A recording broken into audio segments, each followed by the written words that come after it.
That was horrible. Hi, that was horrible. I had this and a YouTube link open, and it was playing at the same time, and I was so confused. But anyway, hello, we are here once again. Yeah, I know. Great way to start this off. We are here once again for the next episode of A Conversation with Kely.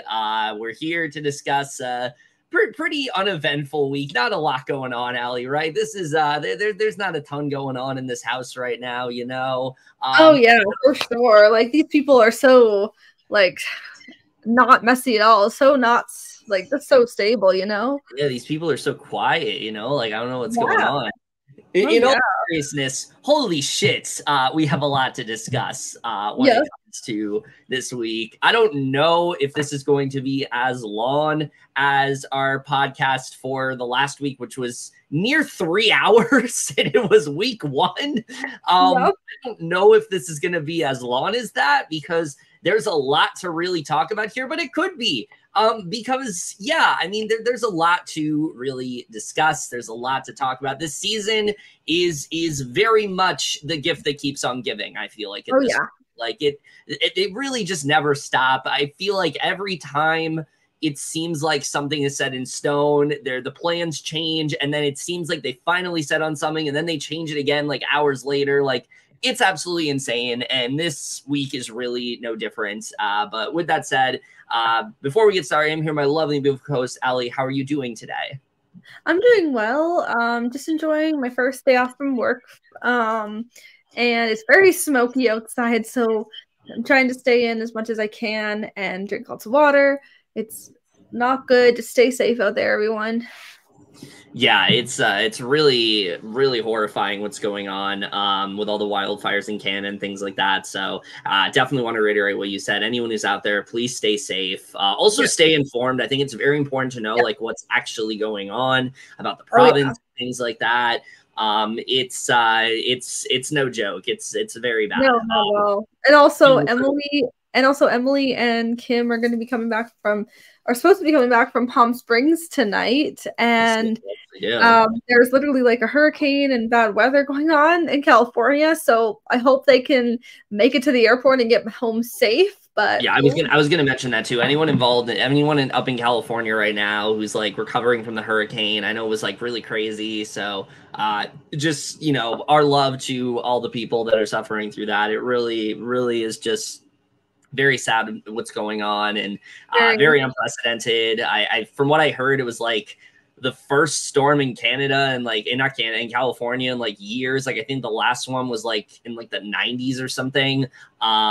So yeah, I mean it's crazy to think about. But you know, definitely like I said, you know, and best also, wishes to and also my sister lives in California as well, so currently with her mom, so hopefully she's okay. Hope everyone is staying safe and, you know, all that stuff. But with that said, you know, there's a lot to really discuss in regards to this week and everything that went down. But before we do get into that, I mean, I just want to hear, you know, your general thoughts on this week overall. What did you think of everything that went down?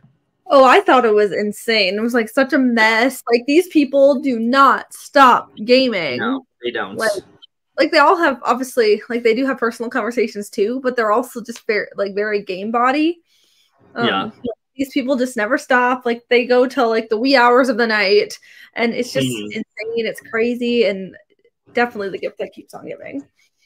Yeah, it's insane to me. And this week, I feel like it was such a crazy one to talk about because it seemed like something was going to happen and then it didn't happen. And then something else happened. And it's like, there's so much to discuss here.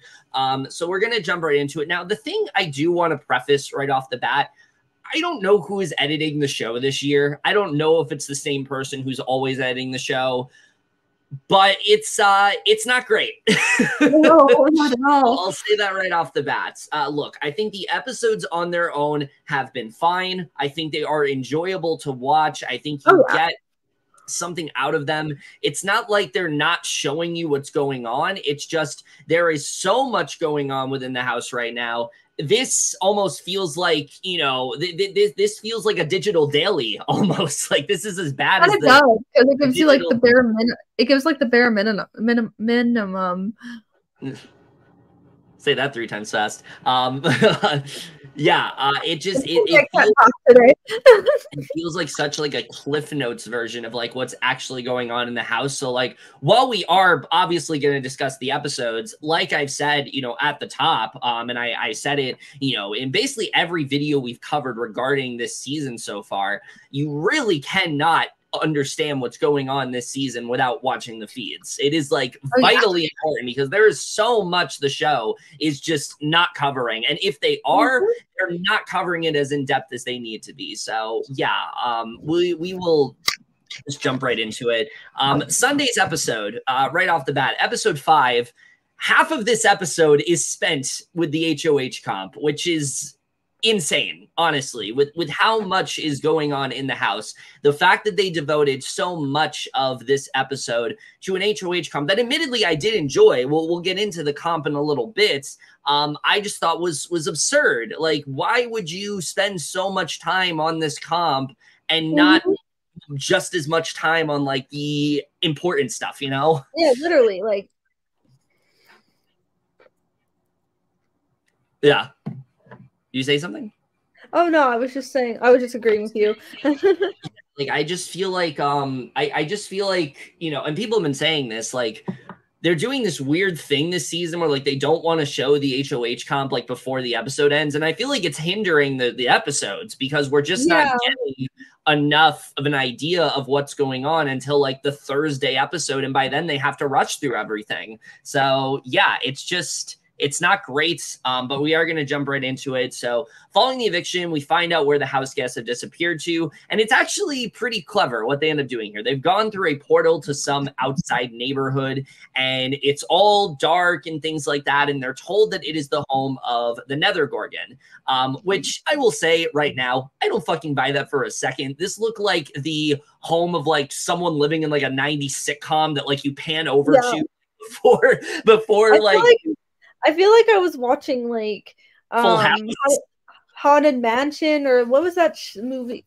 That movie that had like David Harbour as the ghost. Oh, We Have a Ghost. We Have a Ghost. I don't even remember that shit. It gave me that vibe, but also with a Haunted Mansion.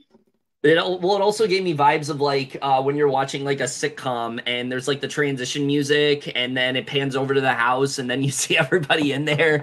It kind of like reminded me of that because I just like it looked like just any other house, but they're told it's the home of the Nether Gorgon. It is within their terrifying playground where one of them will become the new HOH while another will be left behind in the Nether region. And Reilly is the outgoing HOH, either has to escape through the portal now or will automatically be trapped in the Nether region for eternity. So she runs as quickly as she can through the portal.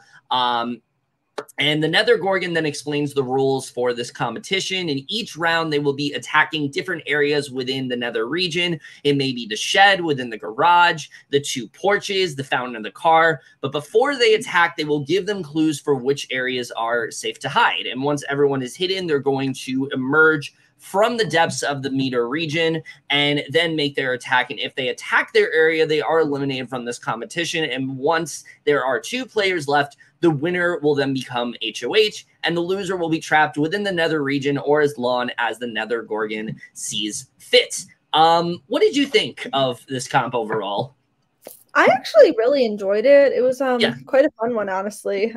This is actually like a twist I didn't actually dislike or anything. It was actually like super fun to watch, and it was just really entertaining too. And like, it's basically like a hide and seek kind of comp. Yeah, I mean, I feel like people every year say, like, do something different, do something creative, and then they do something different and people complain. But to me, like, this is the kind of different thing I like to see from Big Brother because this is kind of an endurance, but it's also kind of not. It's very much a crapshoot, honestly. Like, you just have to pick, like, the best place to hide, and then it just, whoever ends up winning from there. So it's not like, I don't feel like this is a comp that is, like, made for one specific body type or it's made for one specific person. I feel like this comp is actually pretty equitable to everybody because literally all you have to do is just find a good hiding spot. and then you're good. And I feel like that alone made this actually a pretty fun comp to watch. I just wish it didn't run as long as it did. Yeah, I thought, and they actually kind of went all out here, like, you know, the Nether Gorgon voice and things like that. The portal itself, look, CGI on the portal, awful. I'm not gonna lie, it was, but I will say they did genuinely convince me that they were not, that they went through a portal in the Big Brother house, when very obviously this was just like another part of the backyard. Like, it was very obvious what was going on as they were running to the Big Brother house. That's when it kind of like was hard to suspend my disbelief a bit. Yeah.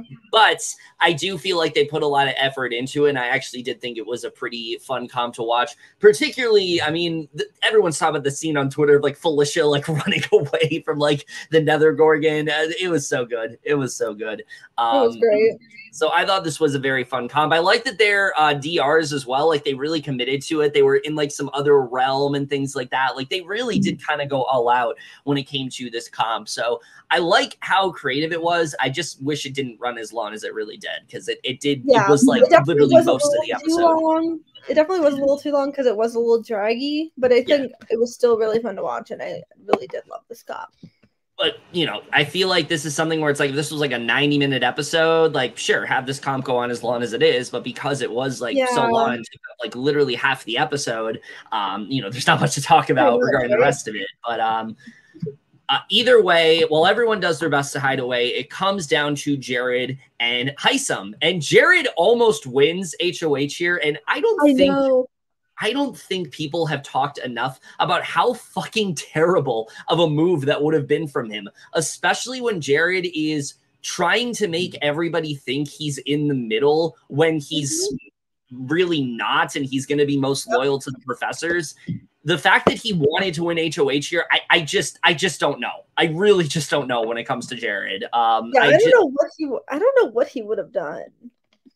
Get a lot of blood on his hands and probably be targeted immediately. Like, it would have been really bad for him. So I'm glad that he didn't win HOH here, because this could have been like a really bad move for Jared, and could have potentially had a ripple effect on him and Cirie. Like, it could have been really bad. This HOH wouldn't have been good for him.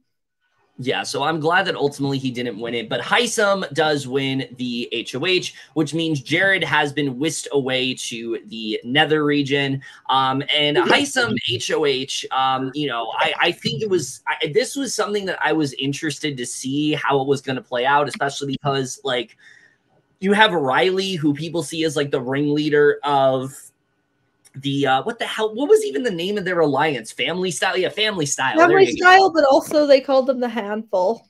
I literally forgot the name of that alliance because it crumbled so quickly. But yeah, the Handful, basically, you know, they thought that she was like the like kind of like the figurehead of that. Now you have Hisam winning, who everyone thinks is like the figurehead of the professors, when really it's Cirie.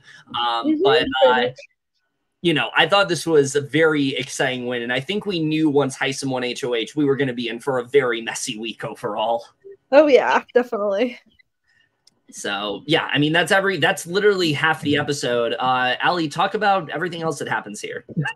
Okay, Hisam comes back from the scary verse and lets them all know he has won and celebrated. He says this was not his plan. It was cool the way they did this. Like, they didn't even know who won until they came back. Like, I thought that was a nice touch, you know? Like, it's something different. Oh, yeah, definitely. I think it's, like, honestly very different. Yeah, like, I like the idea that, like, you're waiting in the house until the last person joins, then, oh, okay, this person won HOH. Yep. I like it. Just, like, it's just spicier that way instead of just having them already know. Yeah, it was a different it was something kind of fresh and different, and I thought it was a cool idea for a comp. I don't know if I would necessarily like to see it again. If they did, definitely make it significantly shorter than it was, but it was a little like change of pace, I feel like. Oh, for sure. He says this was not his plan, as he is already seen as a big threat and is only making his target bigger, but his HOH key is great news for the professors, and he just needs to talk it over with the rest of his alliance members, and they will have to make some decisions. And here's the thing. I don't fault Hisam for winning HOH because, like I said, this is very much a crapshoot. Like, it's very much just, can you escape the Nether Gorgon? So I don't really fault him for that. I've seen people say, like, he shouldn't have won the HOH. I don't think there's a way to throw this comp aside from, like, jumping in front of the Nether Gorgon and just, like, yeah, pretty much. and take it away. So I don't fault him for winning. I do fault the way he handles this week, though. Oh, me too. Ugh. So Matt is panicking a little bit as he knows this is not in his favor, especially with Jared not coming back. Yeah. They then receive a video from Jared within the Nether region, and he lets them know this is the only way he can communicate with them, and hopefully he will get to see them all soon.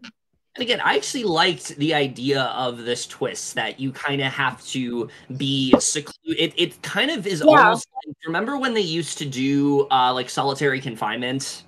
Yeah. It's kind of like that. You know, you're like but it's kind of like a forcible solitary confinement. Like this was like this was not something where like you end up getting it because of like a mystery power or something like that. Like this literally was. We'll get into that. The M-Rocks. We'll get into that. But this literally was just like something random, and now you basically have to do what you can to like catch up on what you missed. I thought that was a really fun idea of like, you know, you're kind of like away from the house guests for a bit. So I thought it was cool the way they did this. Oh, definitely. I thought it was such a fun little idea for sure, and I think they should keep that more often.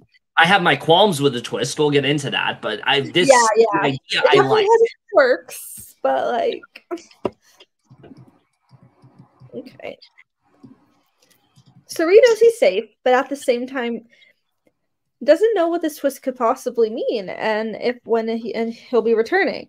Yeah, because they didn't even say like when he'd come back, which I thought was interesting. Because all they said was like it's going to be longer than Cory. So yeah, because his was only an hour. Yeah, his was significantly longer. Yeah. Blue says what is scarier than the other region is Hisam winning HOH because she knows for a fact he will put someone from her alliance on the block. Yeah, I mean, that was pretty much a given. Yeah. Jag says this is terrible for his alliance and is worried he and Reilly may touch the block as a pair this week. Well, we'll talk about that in a little bit. I don't think Jag has much to worry about. That's all I'll say. I know, right? Spoiler. Oh, yeah. Cirie, Felicia, and Bowie go celebrate with Hisam in the storage room, and Cirie says they should all be scared now.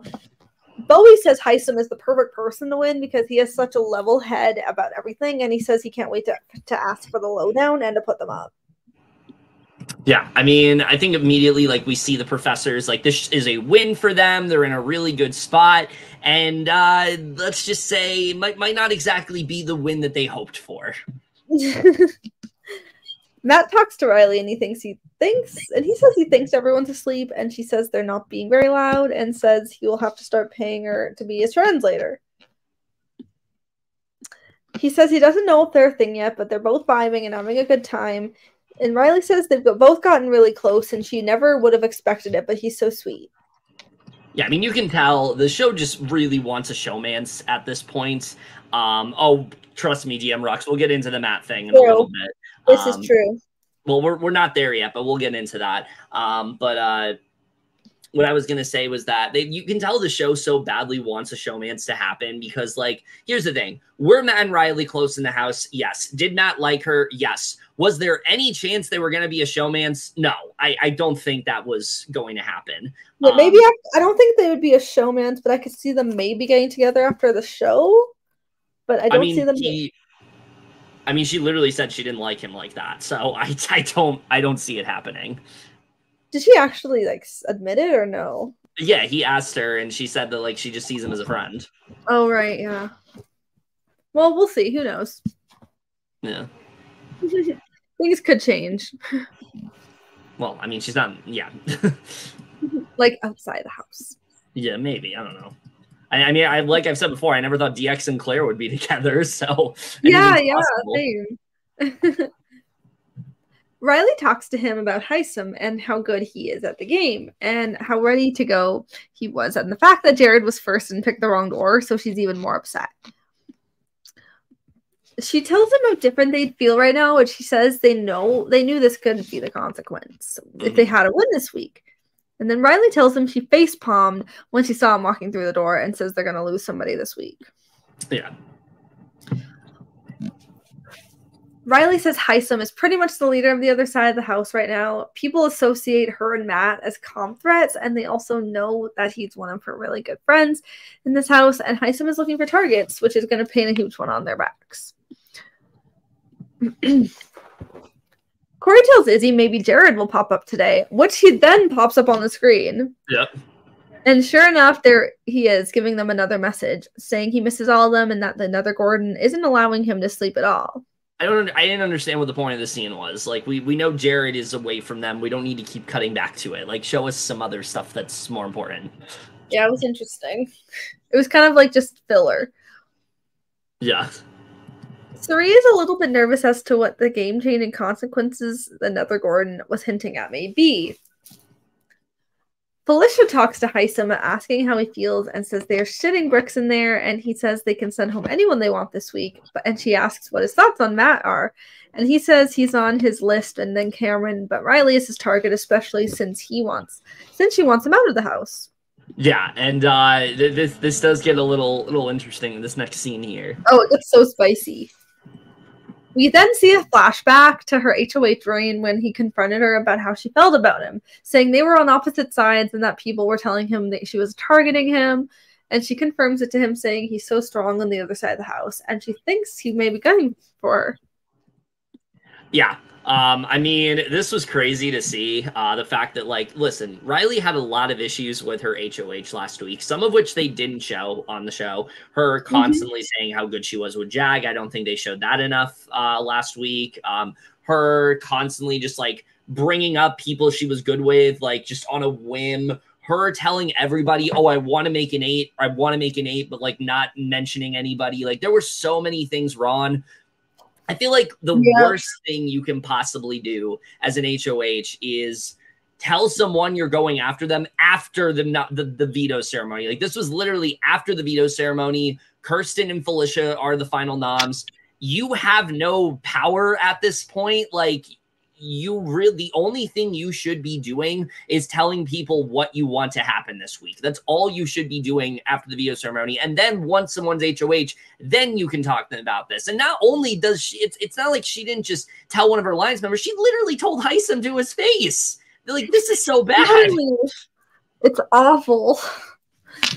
Oh, like, girl, what are you doing? My God. Literally, ugh. Hisam says at this point, nothing Reilly says can save her, and she said his name, and there has been a response to that. Yeah, I mean, as he should. Like, yeah. If you know someone's targeting you, just go for them. Oh yeah, definitely. Easy nom first, week 2. Yeah, or at least it seemed like it was going to be. Yep. Felicia says that Reilly is running the train, and when she's gone, the whole side crumbles, and she is in danger. Yeah. Hisam talks to Matt, asking what his plan is moving forward, and Matt says he's trying to see who he can trust and who really wants him, and Hisam asks, and who wants him, and Hisam asks who he feels naturally aligned with, and Matt says he's mostly been getting close with the younger people, and Hisam says people have been saying he already has a name for his alliance with the 4 of them, and Cameron, and he knows there are 8, and someone told him there was already a name, and Matt says they have met up, but he doesn't know the name. Yeah, something that they conveniently left out here, and that I actually think is pretty genius on Matt's part, is that when Hisam asks him, like, about the name, the reason he believes him, like, so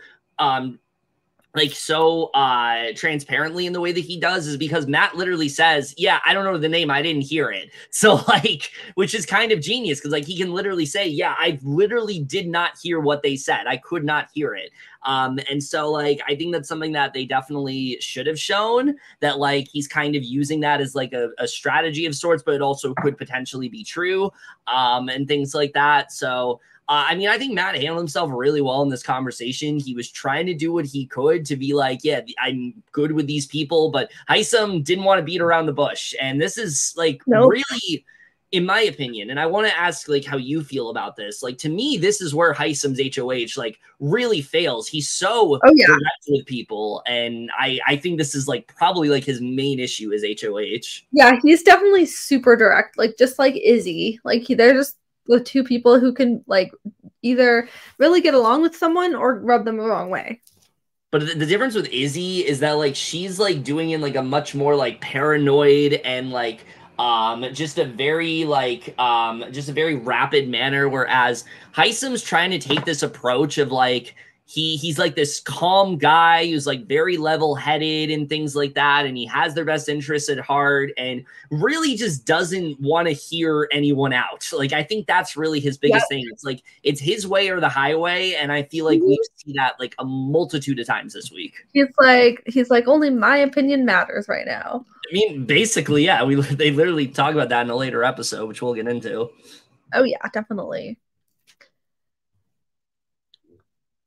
Hisam tells him something that has happened is that Reilly has told everyone that she's targeting him. And since she said his name, he's considering putting her up, and he knows he's working with her. Matt says he has gotten close with her, and Hisam tells him he doesn't want to surprise him, so he wants him to know. Yeah, I mean, I like that he tells him the truth here. I thought that was good for him. Oh, it was definitely good that he told him, but so he's not blindsided, but like... Yeah. Matt says he's having this conversation with Hisam, and he's confirming that him and Reilly are in trouble. Having her be the target is terrifying for him since she's the person he trusts the most, and so it's a scary moment. Yeah.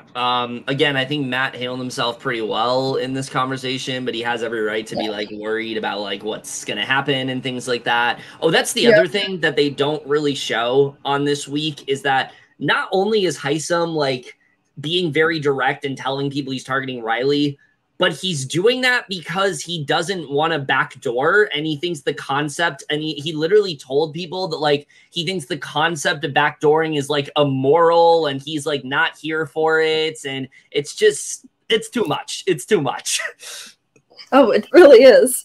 Like you're basically walking into a trap by saying that, because all it takes, and this is probably what's going to happen, spoilers in the next week, is that it takes one person to hear this information, go to someone, and then want to backdoor you just for shits and giggles, just to spite what you said. And that's exactly what's going to happen to Hisam, I feel like. Oh, so, definitely. Also, hey, Janaea. Not great.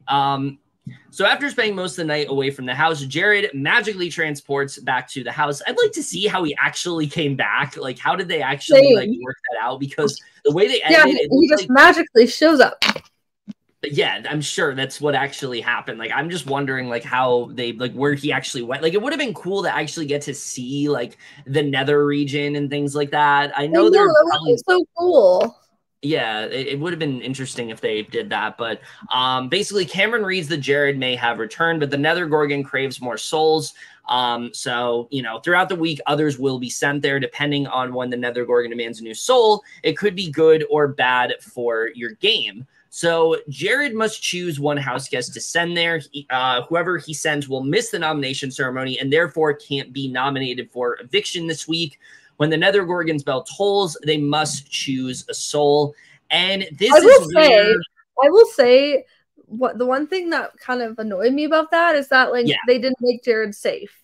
Yeah, that's what I was going to get into. This is the part of the twist that just doesn't really make sense to me. To me, the way to do this twist is like a safety chain almost, where it's like Jared is safe. Jared now has to pick somebody else to be safe. That person he picks saves somebody else. Like, I think if they would have done it like in the form of like a safety chain, a la like Big Brother Canada 9, like 10 and 11, like how they did it, I think this could have been really cool. But because of the fact that like Jared is vulnerable and doesn't really have much power here, it just kind of feels like an afterthought. It's like something they thought would be cool, but really doesn't factor all that much into the week. I really feel like there's a lot more they could have done with this twist. And this is typical for Big Brother, where it's like really interesting idea, just not executed well. And this is the perfect example of that, where like, I like the idea that somebody has to be away from the house, like involuntarily for a couple hours or like a day or something. And they have to like catch up on what's going on and they have no say in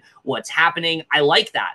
I don't like that only some of them are safe and some of them are not. It just feels very like inconsistent. It feels very sloppy. I'm not a big fan of that. Yeah, I'm not either. Cause like, it's just like not that great and stuff. Yeah. So basically, Reilly says the Nether Gorgon twist is huge. This can guarantee her safety for the week because she knows that she's in hot water. So Hisam says the Nether region twist could really screw up his HOH week. And Jared says he has the responsibility of sending someone to the Nether region who will be safe this week. And that's going to be a really big decision. So he's going to start trying to get through these conversations fast. So he talks to Hisam and he doesn't care who he sends as long as it's not Matt, Reilly, or Cameron, since they are the three that he's going after.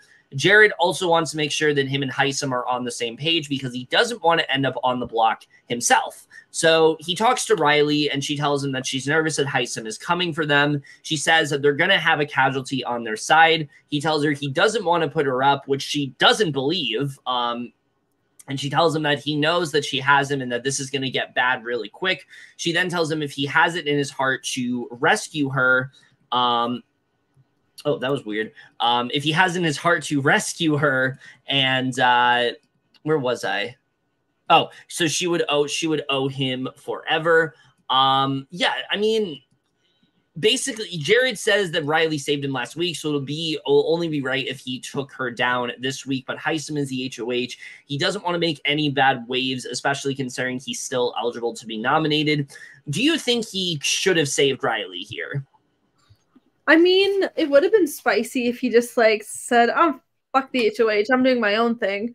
Like, I would have honestly loved if he did that because it'd be really cool. Because then he'd have to figure out like a new target. Yeah. But it also could have been bad for him because obviously he's not safe. He could have won up.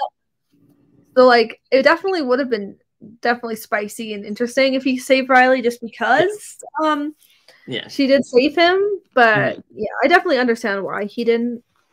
Yeah, I mean, I think that it made sense for him to not save Reilly here because, like, he wants to stay on good terms with Hisam. Hisam's supposed to be in the professors. Like, he's, like, is the professors. He's also supposed to be, like, very loyal to the professors when really he's only loyal to Cirie. But, like, I think it made sense for him not to save her. What didn't make sense is his reasoning, which they didn't show in the episode. But basically, Jared said that his reasoning to Reilly was, oh, Hisam tricked me. Hisam had another plan. But that literally makes no sense because Hisam has been going around to everyone saying that I'm a straight shooter. I don't want this to be a messy HOH. I don't believe in backdoors. So, like, saying he lied to you is like really bad because that's not something that Hisam would do based on what he said to like other people. I think the easy out here is just Hisam told me he put me on the block if I saved you, and I think he should have just done that because I think that, he should have just told her like the truth.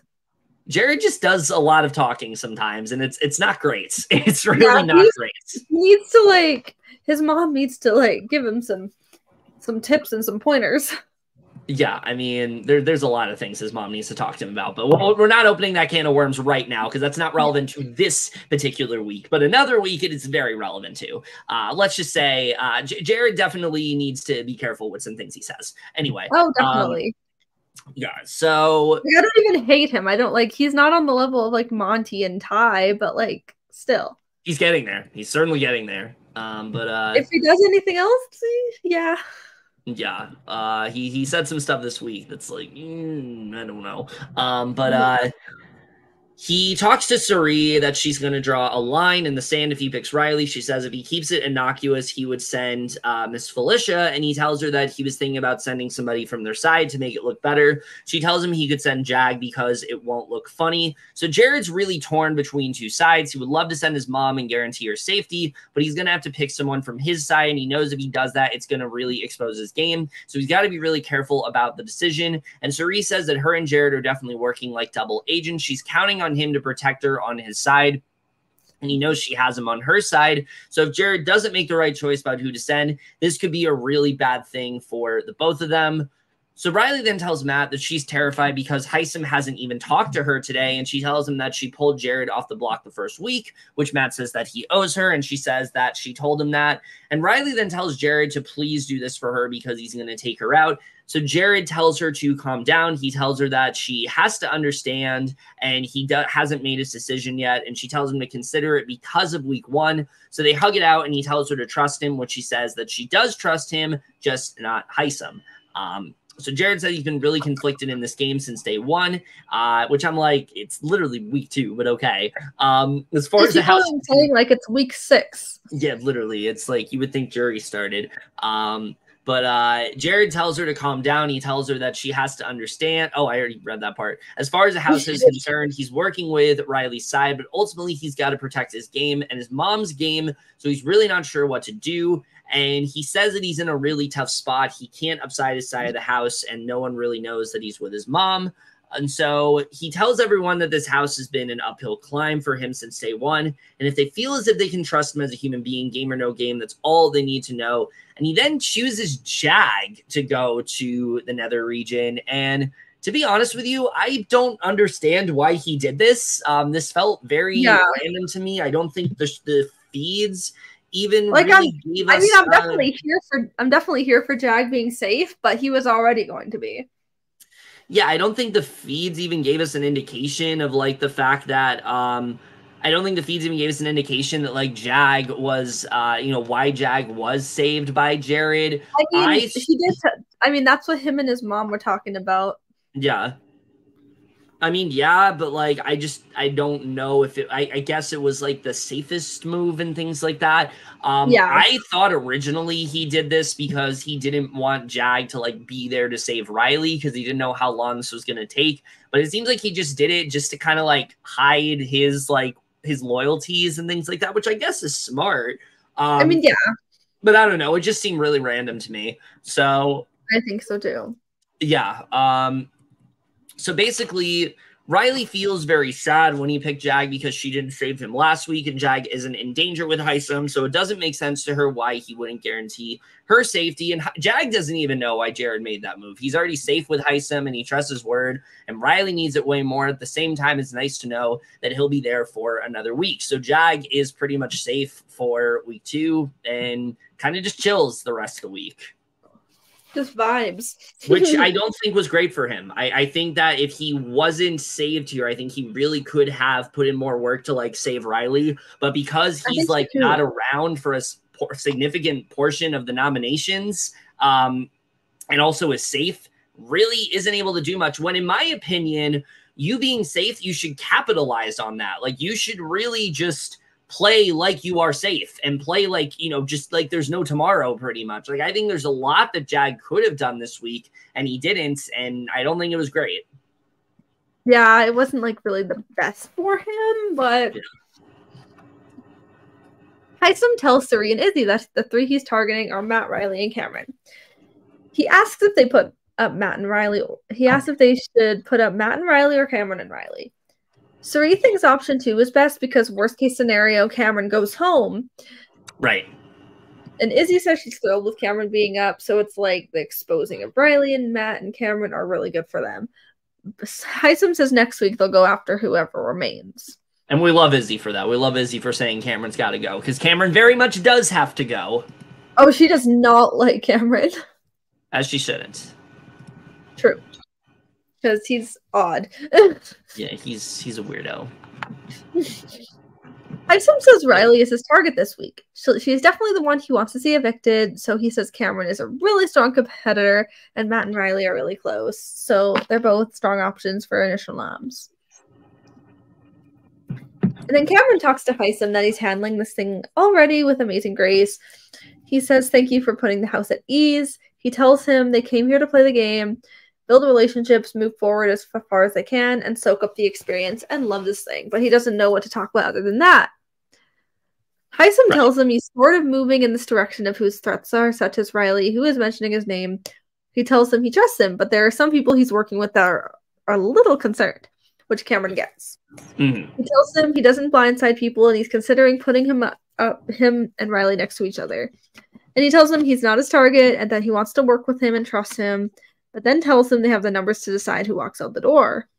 And do you think taking out Reilly is like the smart move for Hisam? Like, do you think he should have like taken out Cameron instead? I mean, definitely Reilly going is the best for him because she did say his name, but I mean Cameron going is also a good move because he would also target him. Yeah, I just feel like these people are playing like it's jury already. Like if I were in the house, I'd go for Cameron over Reilly. Yeah, I think just in general, knowing how close Cameron and Reilly are, I think you want to go for somebody who's on her side rather than immediately targeting her. You know, like I get why I get why Hisam wanted to, but I feel like just in general, it makes more sense to go for someone who's closer to Reilly, so then nobody's there to save Reilly, and it's much easier to take her out than say target her immediately when she still has allies on her side. So definitely. That's just my opinion, though. Like Reilly definitely has a lot of people in her corner, but like Cameron is also a threat. Yeah. Cameron says Reilly is the target, and he's gonna make sure it stays that way. He thinks the handful is going down very quickly. Oh yes, very much. So it's time for the nomination ceremony. Jag pops up on the screen and says he misses them and to stay strong and wishes them all the best with noms. And then Hisam then nominates Reilly and Cameron for eviction, as he said. He says he's playing a straightforward and loyal game of integrity with purpose. He respects both of them, but he'll leave that between them. So funny. Hisam says he nominated Reilly because she told everyone he was our target, and now she's his target. The professors are calling shots this week, sending the other side of the house to detention. I mean, really, you're calling the shots, but yeah. He's so direct. He's such a villain. I love it. Such a villain. Like, oh my god. Like, I'm here for it. Oh, yeah. I feel like we don't... But he's also, in a way, like, I'm here for it, but he's also handling it bad. He's handling it bad, but here's the thing. Like, we just don't see players like Hisam anymore these days. Like, we see people who like to beat around the bush, and we see people who, like, try to be very nurturing. We see people who like to sugarcoat, try to be very nurturing to their targets. Like they don't straight up tell them things. And Hisam just gets right down to it. And I'm kind of here for it. I'm not going to lie. Yeah, same. He's so blunt. Oh, yeah. Jared is feeling bad he didn't choose to save Reilly. It was really devastating for him to watch, but sometimes you got to do what's best for you and the people you're trying to protect. Reilly says Jared told her she wasn't going on the block, but now she's nominated and her heart sinks. She's been through far worse in her life, so she needs to channel that inner warrior into herself and go fight for her life in this game because there's no way she's going out like this. She will not allow it. And then Cameron says he knew it was a possibility that he was going to put him up again beside Reilly. He welcomes the challenge and he's a competitor. He's ready to go out there and get the POV. He's held a little bit back over the course of the past few competitions, but for this POV, they're going to dance. Yeah, and that's everything in episode 5. Let's talk about episode 6, which I think we can both agree was easily of the 3 the weakest episode for quite a few reasons that we'll get into. It was pretty bad. I wouldn't say bad, but not great. Well, not bad, but definitely not the best. Yeah. Okay. Hisam says he nominated Reilly and Cameron for eviction, with Reilly being the target, and Cameron not being next to her because he's hoping it would cause the other side of the house to splinter and crumble. He smirks and says this is how you win the game. Cameron isn't surprised to be nominated. He knows he's not the target, but he's going to gun for POV. Reilly is not shocked she's sitting on the block. She kind of admitted to Hisam last week that she's going to come for him eventually. She went from being a first HOH to sitting her butt on the block. It's not the big brother dream, and she's not excited. Yeah. Jag is on the screen, and he tells Reilly he loves her and to stay strong and keep her head up. Then Reilly talks to Hisam that her thoughts are that she just wants to have a clean slate, and she wants to try to work with him if he has it in his heart. He tells her it's not that he doesn't want to work with her, he just wants to be transparent that it's week 2, and the only person mentioning anybody's name is her. His concern is that if he doesn't mention her, people are going to be confused based on her saying she's a victim and target him. He tells her he does like her and thinks she's a strong competitor and wants to work with her, but he feels he has to respond to this, and he asks her what he could do to help, which she says nothing while wiping her tears. He tells her she's not out because she still has veto. The way he talks to her is so funny to me. Like, it's He's also, like, he can be very condescending, too. Oh, he can. And I don't know, like, if he's intentionally doing it or if he just kind of comes off that way. But he just has yeah, that very much condescending. Like, he very much does have that attitude. Yep. I mean, I saw people on Twitter saying, like, he's talking to her like she's a child. And yeah, I mean, there are definitely points where he's doing that. Definitely. Like, I think he definitely can be very patronizing, and I don't know if it's, like, his intention or not, but it definitely comes off that way. And I think that's another problem with his HOH, is that it just kind of feels like he's not, you know, someone that's going to give you respect.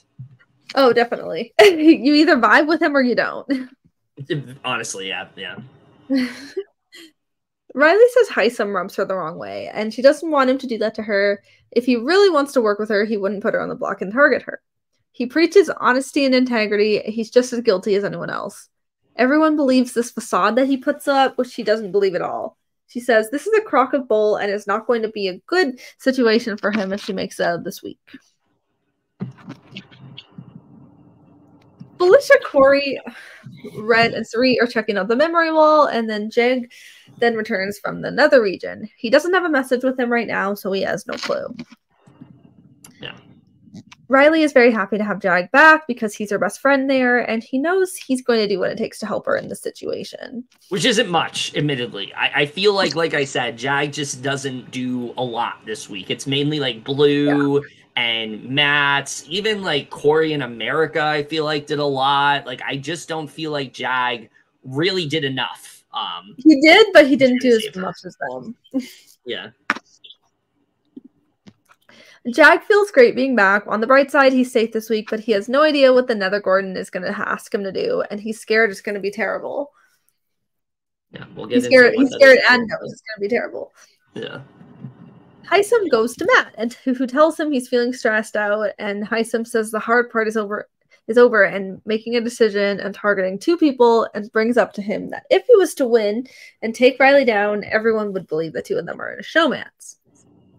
He says he can see that when a target happens early, and it's totally justified once they get out, they get the other out, and that's how this game works. The way that he's basically like calling him out and being like, yeah, you guys are in a showmance, like everyone thinks that, and you're gonna be targeted for it. It's just like, oh my god, like again, we don't see HOHs be like this direct, and I think that's what's so jarring about Hisam. It's so fun to watch, but it's also like, oh my god, you know? It's insane, honestly. It's kind of like what people, I feel like, hope for in HOHs, where they're more like direct and honest about stuff. And this is basically like if you were to basically play parts in if you were to basically have to do a challenge like the Jim Carrey movie Liar Liar, and you just had to tell the truth to everybody. I mean, that's basically the way Hisam talks to people this week. It's pretty like much the most brutal honesty you could think of. Oh, literally though. Yeah. That's like the most accurate description. Oh yeah. Hisam doesn't really care if it is a showman's, but knows it could potentially screw up his HOH, as he and Reilly are very close. And Matt is his backup option if he has to make a replacement nominee. So he's really trying to gently explain to him how saving Reilly would be really dangerous for his game. I don't know if it's exactly gentle, but sure, go off. Go off, King. Yeah, go off, I guess. Matt doesn't like being threatened, so he's really hoping he gets picked for this veto so he can save Reilly and also protect himself at the same time. And next week they will be coming right for Hisam. Honestly, I really wanted like a Matt veto win. Yeah, I mean, we'll get to the veto comp in a little bit, but yeah, that would have been. It would have been so spicy, like a Matt or like a Blue winning. And the thing with that is that Matt was going to be the replacement nominee if one of them came down. So, like, if he were to have won veto and then save Reilly, oh, it could have been so exciting. Yeah, I don't know who would have been up. I think Blue. Yeah, Blue, maybe America, maybe Cory. Yeah, I mean, considering what's happening right now in terms of replacement nominee, not to get too much into the current week, but, like, I don't know what would have happened generally. I don't feel like these people can make up their minds. Oh, these people are very indecisive. Yeah. So he goes to her and says he was talking to Hisam, who threatened him hard. He keeps warning him not to save her, and she tells him it's because he wants her out. He tells her he wants to get called, use it on her, and make a stance. He told him that she was the first person that made him feel comfortable in the game, which he doesn't want him to throw his game away for her, but tells her she's the only person who he can trust, and then they hug, which was a sweet moment. Yeah, I think that Matt and Reilly have this very sweet friendship, and in a house where people just aren't really understanding that Matt isn't able to, really participate in like large group conversations, and he has trouble, hearing and things like that. I feel like Reilly has been like very accommodating towards that and like very understanding. Definitely. And I think the show did a really good job of like showing just how genuine that friendship really is. Oh, for sure. Like his main people are literally like Reilly, Jag, Blue. Yeah. Those are like his people. Definitely. Reilly says the fact that Matt is willing to go against the HOH's wishes this week to keep her makes her feel really good and safe with him. She's hoping Matt gets picked for veto, and if she can't win it, he can, and keep them both safe. Right. Cirie reads a transmission from the Scaryverse that mentions Jag has returned, but the Nether Gordon still wants more souls. He must choose one house guest to send, and that soul will miss picking players and therefore can't compete in the veto comp this week. So he can't send the HOH or nominees. When the Nether Gordon's bell tolls, he must choose a soul. Yeah, I mean, once again, I was interested in seeing how this was going to play out, but I feel like this is literally the most random outcome possible. It was. It would have been interesting if you just chose Jared so he would be safe. I don't think he can, because I think Jared was already picked. That's why I said I think this should have been like a safety chain, and they should have made it clear that like you can only be picked once, and like once you're saved, this was something that needs to be executed better. Yeah, like most of their twists. Yeah, literally. They do not think it out. Think them through. I'd be shocked if they did, honestly. Like I would honestly be.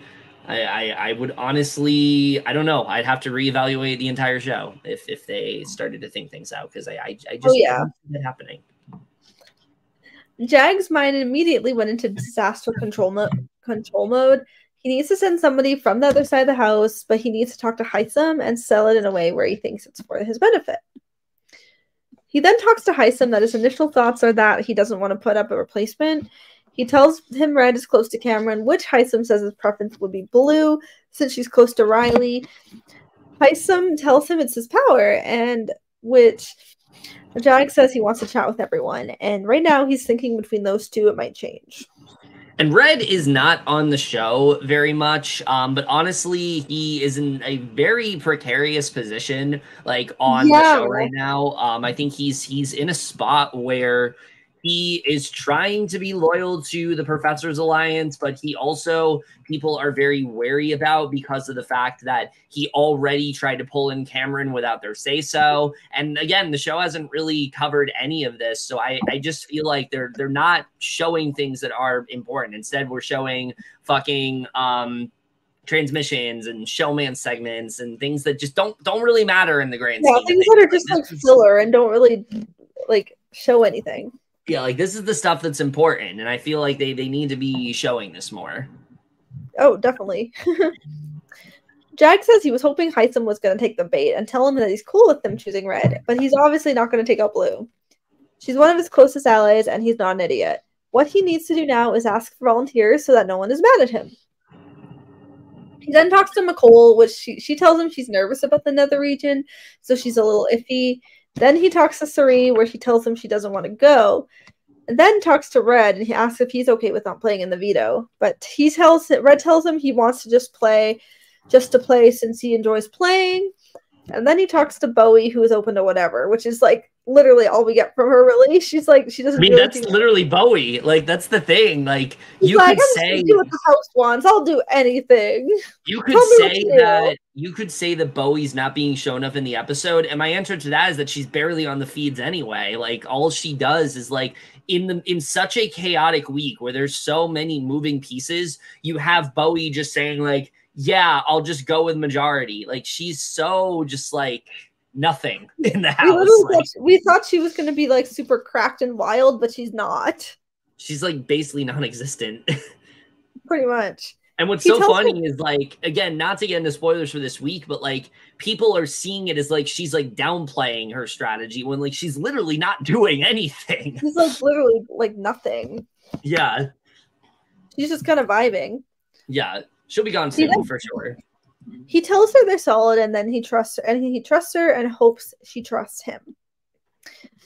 Jag says Bowie seems open to the idea. This might be the perfect person to send. He knows she's a competitor and on the other side of the house. If she can't play in veto, that's perfect for his side. Yeah, I mean, I don't think Bowie would have gotten... I don't know. I mean, Bowie could have gotten chosen for veto, but, like, the likelihood of Bowie using the veto, I just don't think that would happen. So, I don't think so either. I think like, this is fine. He probably just wouldn't use it. Yeah. Reilly asks Jag if he's sending Red, which he says no. He tells her to trust him,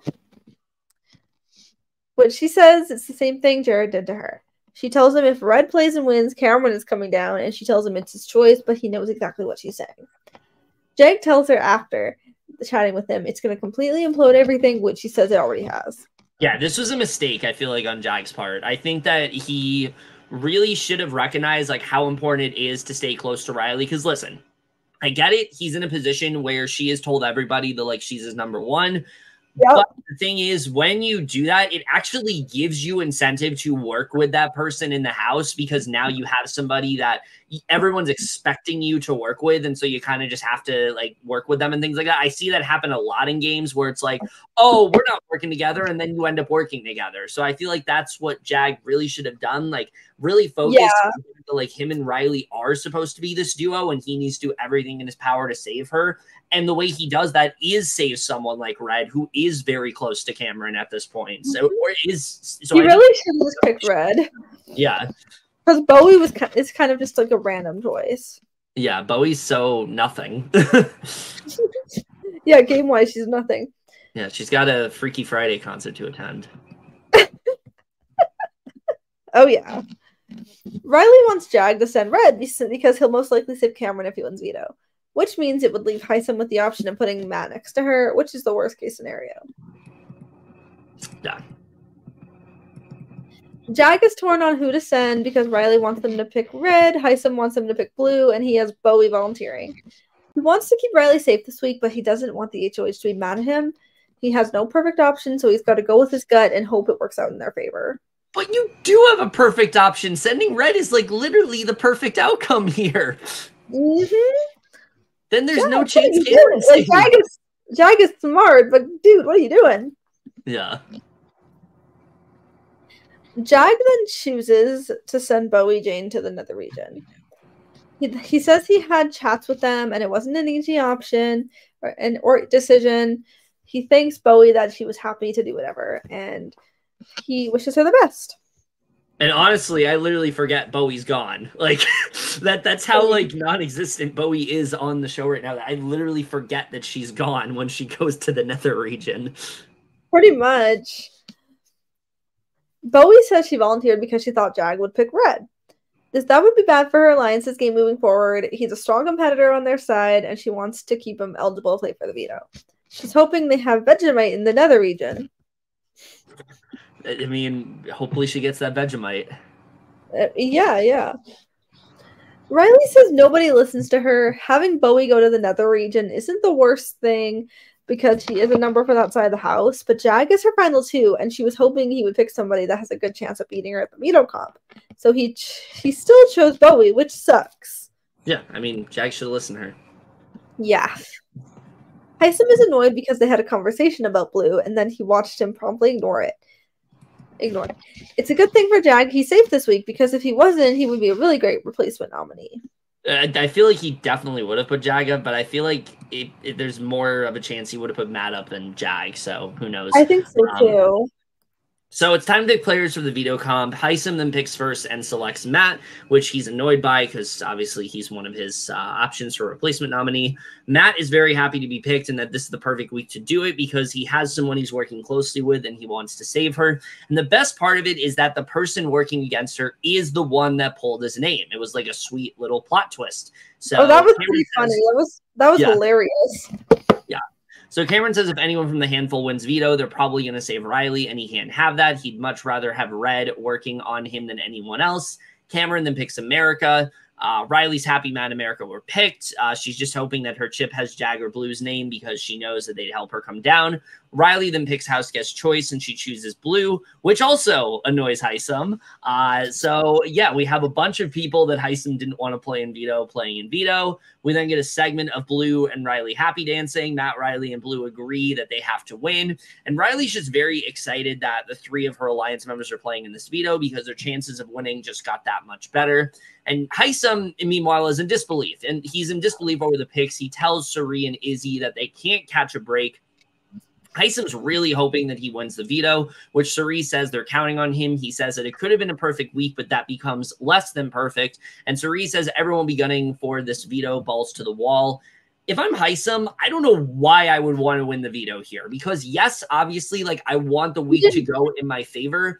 But he literally did not need it because leave it for somebody else. Yeah, like have someone else get the blood on their hands at that point. Like if Hisam's a good enough player, he can sway people into doing things. Like you can say, listen, everybody wants Reilly out. You can't save Reilly here. There's literally no saving her this week. And I think if he did that, like I think it honestly would have worked out better for him than him going on this power trip, basically. So yeah, I don't think we're going to have a Michael Brunner 2.0. I don't think that's what's going to happen here. No, I don't think so either. I know people compared Hisam to him like early on, but I don't think it's going to happen because I think people are already catching on to it. So definitely. And not say people didn't catch on to it, Michael, but when they did, it was too late. So, you know, until the double eviction, obviously, which, you know, shout out to Taylor Hale for that. But yeah. Shout out to Taylor. We love her. Oh, yeah, always. So we get to the competition, and this is where we get to really, I think, the main controversial portion of this week, a big thing that everybody's really talking about. But basically, it's this competition, the Scrambleverse. They're going to hit their button to start their time. They're going to race to each turntable where they'll be given part of a clue by spinning the record. They must spin the turntables forward or backwards at just the right speed to get a piece of the clue. And once they get all 3 clues forwards or backwards at just the right, once they get all 3 clues, they'll need to put them in the correct order to figure out the bizarre Scrambleverse task that they need to accomplish. And when they think they've correctly completed the task, if they're correct, they'll hear a ding, and the new clues will be loaded onto the turntables, and another Scrambleverse task must be completed. The house guests then complete the 3 tasks in the fastest time that will win the golden power of veto. And yeah, so let's get the elephant out of the room here. This is very much a hearing comp. Like they can say all they want, that this comp is based on details and it's based on, and you can tell they fed Matt this line, like in the DR. Apparently, like Matt was like crying during this too, or after.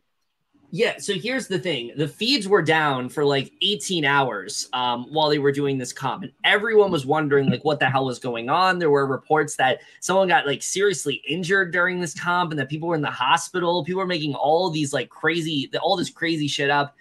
And it turns out really what's going on is just very disheartening to me, because here's the thing. It's disgusting.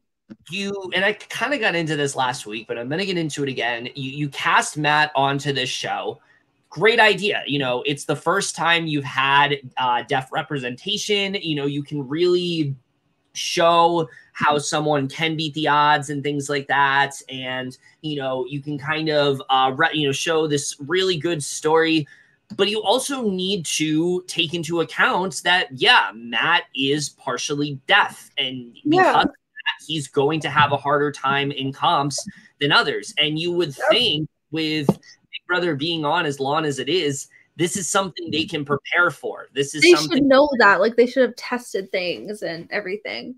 Literally in orgs, and listen, I know orgs are different from Big Brother, but literally in orgs, one of the questions they always put down is, you know, are there any sort of accommodations you need to make for your challenge? And the reason they do that, so if they then need to change a challenge, if they need to change a challenge, you know, to make sure the comp is fair and equitable for everyone, they will do it. And they do that pre-season. So like the fact that first of all, one, that Entertainment Weekly article is bullshit. I'm going to get that right out of the way. Like, they are trying so badly to cover themselves, because here's the thing. Even if they did implement those things, even if they did, you know, give him like a teleprompter and things like that, even if they did help him and things like that, because they say in the article that they did, that was after like many tries, clearly, because on the feeds, many people tried to talk about how this comp wasn't run fairly, and, you know, it honestly shouldn't even had a veto winner. They should have changed the comp because Matt wasn't fair to Matt, and Matt was like really upset during it. It's clear to me that they did not take this into consideration. They simply just don't really care all that much. Yeah, they don't care. They were just being very heartless, and like they really should have tested this better and or even just change the comp or anything. Sound comp. Literally, all you could have used a reading comp. Like, have it like scrambled. Reading, Like, have to unscramble it or something. Like, there's so many things they could have done here, and they didn't even take into account. Or what you could also, it seems like production just doesn't have a heart. Yeah, what you could also do for Matt specifically is like have someone else like read it back to him, or like there's so much they could have done with this. And like, though Matt in the like diary room is talking about the comp and you see him actually doing fairly well, to me that's clearly like after he did it a bunch of times and they had to keep like changing it, and they had to keep like adjusting it for him. Like, it already should have been adjusted. Like, I'm sorry. And it's not even about like, it's not even like one of those things where it's like, oh, well, if we have Matt do this and everybody has to do this, that's not necessarily the case, because like this is something where it's like you have to accommodate him and things like that. I know you played a game, for example, where like there was someone in the cast that had like mobility issues and things like that, and they had to change like a bunch of comps around because of that. Like, these are just things that you should take into consideration. And I just don't understand why Big Brother, that has been on for 25 years, and this is supposed to be their big 25th season, why they can't do that. It's just baffling to me. I don't understand why they aren't even trying at this point. It's just like they just don't give a shit. You cast somebody and you don't even give them like a fair opportunity to play. It's just really disheartening. And like Matt, I feel like had a really rough week. He was crying throughout the duration of it. I just feel like he's really being done dirty. He's such a nice guy, and so many people care for him, and like he, you know, he seemed really excited to get to play this game, and it just feels like they just didn't care, and it's just really sad to see. So yeah, I mean, that's really what I have to say about this. And again, they can say all they want, but it's clear to me that they just did not care about accommodating him. Either they didn't care or they just didn't think about it, because like you can just tell. You can tell while watching this comp, especially when we get to the actual challenge times, because they only conveniently show the top 3 times. It's so messed up. Yeah, I can't think of any other instance that Big Brother has done this, where they don't show you all of the times, especially when it's a comp where it's like, let's see what your time is. Let's see what your time is. Like, there were 5 people competing. They only showed the top 3. Like, it's obvious that Matt's time was significantly worse, and they just don't want to show it because they want to cover their asses. Like, if you're going to do something like this, especially if it has controversy, like, you need to show that you fucked up. Accountability goes a long way. And I just feel like Big Brother is so afraid to like admit that like they did something wrong. But honestly, like, I think you can agree with me, I think it's better to acknowledge you did something wrong and try to move forward than just pretend it didn't happen. Like, I think that's way worse to do. And I think that's their failure to like acknowledge that makes this even worse overall. Oh, it's bad. Yeah, it's really bad. The fact that they cut the feeds for 18 hours just because like they didn't even want them to talk about it, and they kept telling them to like stop bringing it up. It's just like, it's really gross and really terrible. Really gross. It's like, this is something the production should admit that they handled wrong. Like, there's so much that you could do here, and it's so emblematic of just how behind the times the Big Brother production team is. People have said this for years, and it really is true. They haven't changed anything for years, and even though they keep saying they're going to, they don't. Like, yes, you expel the house guest, that's great, but you don't do enough work to show, like, what he did. In fact, Kirsten said when she got out of the house that they did like a little debrief talking about what happened. Everyone was like really upset about it and things like that. They didn't show any of that on the show. And anytime they tried to talk about it in the feeds, they cut away from it.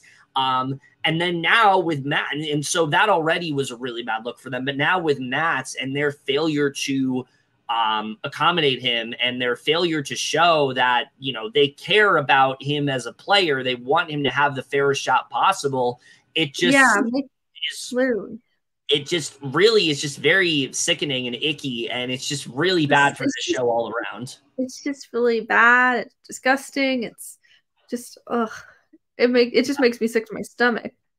Yeah, they really just shouldn't have done this comp. Like, there are ways they could have accommodated him, but they straight up just should have scrapped it and done something else. Because, like, while it was a fun comp to watch, there's this dark cloud over it the entire time that, like, Matt is in this comp. Matt is not doing well in this comp. Matt is struggling. Nobody is helping him. Like, it's so obvious the way they edit around it. It's just so gross to me.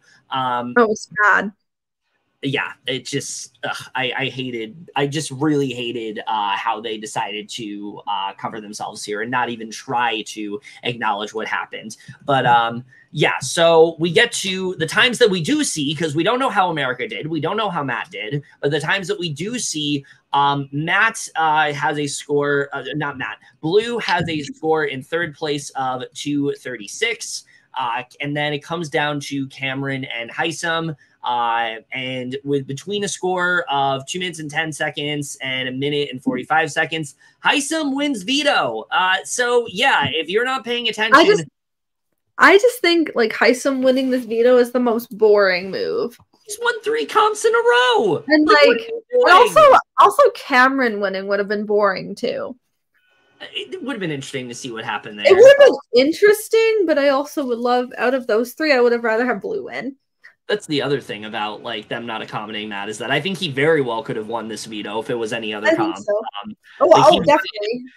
He wanted so badly to like save Reilly, and like just you could tell how upset he was at like the outcome. Yep. So again, that also just makes it really upsetting. He just seems like a very nice, genuine person. Yeah, he does.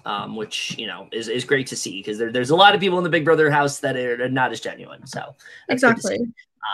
But Hisam then gloats about having all the power this week and that everyone would have taken Reilly off the block, but he won and he can finally send her home. I don't know why he's so like happy about the fact that he's won. Like, he literally says later on in an episode, he's like, people are going to start being worried that I'm winning too much and things like that. It's like, then don't win the veto. Like, yeah, leave it for somebody else.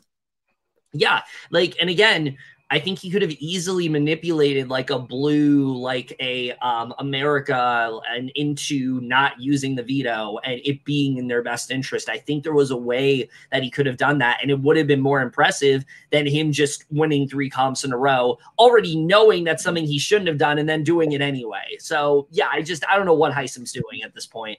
But Cameron says as a competitor that it stings a lot being beat at your best. Hopefully he's as safe as Hisam tells him that he is, but it remains to be seen. Matt is pretty upset that Hisam won because he really wanted to save Reilly, also because production failed to accommodate him, and that's likely why he's very upset. But we're not going to talk about that, apparently, because we don't like to, you know, admit when we fucked up, even though that's what we should. They literally, like, production are just being ignorant. Yeah, so they had 4 of them, and none of them were able to do that. Reilly's also very annoyed that, of course, the one person she didn't want winning veto ends up winning. She's got to find a way out of this and to talk to Hisam again. So she mockingly calls him her best friend. And that was funny. Yeah. Cory then tells America and Jag that they'd have the worst showman's name of all time. A mage, Jag says Jamerica is cute. Again, they really want a showmance to happen this season. Like, it is so obvious they want that. And I don't know why we keep like showing stuff that isn't relevant. Like, what was the point of this? But nothing at all. Bowie returns to the nether region. I forgot she was gone, but cool, she's back. And she had no idea what she's missed. She feels good to be back, and she tells him that she has nothing to report. And then apparently she had some like canceled vote or something, which they never spoke about. Yeah, they didn't even talk. Oh, yeah, they didn't even talk about that in the episode. It was like completely pointless.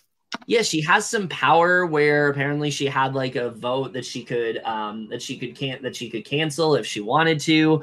In my opinion, this is something that they should have given her for like the rest of the season. Like she could use it whenever she wanted to, like at her own leisure. It shouldn't be just for the week.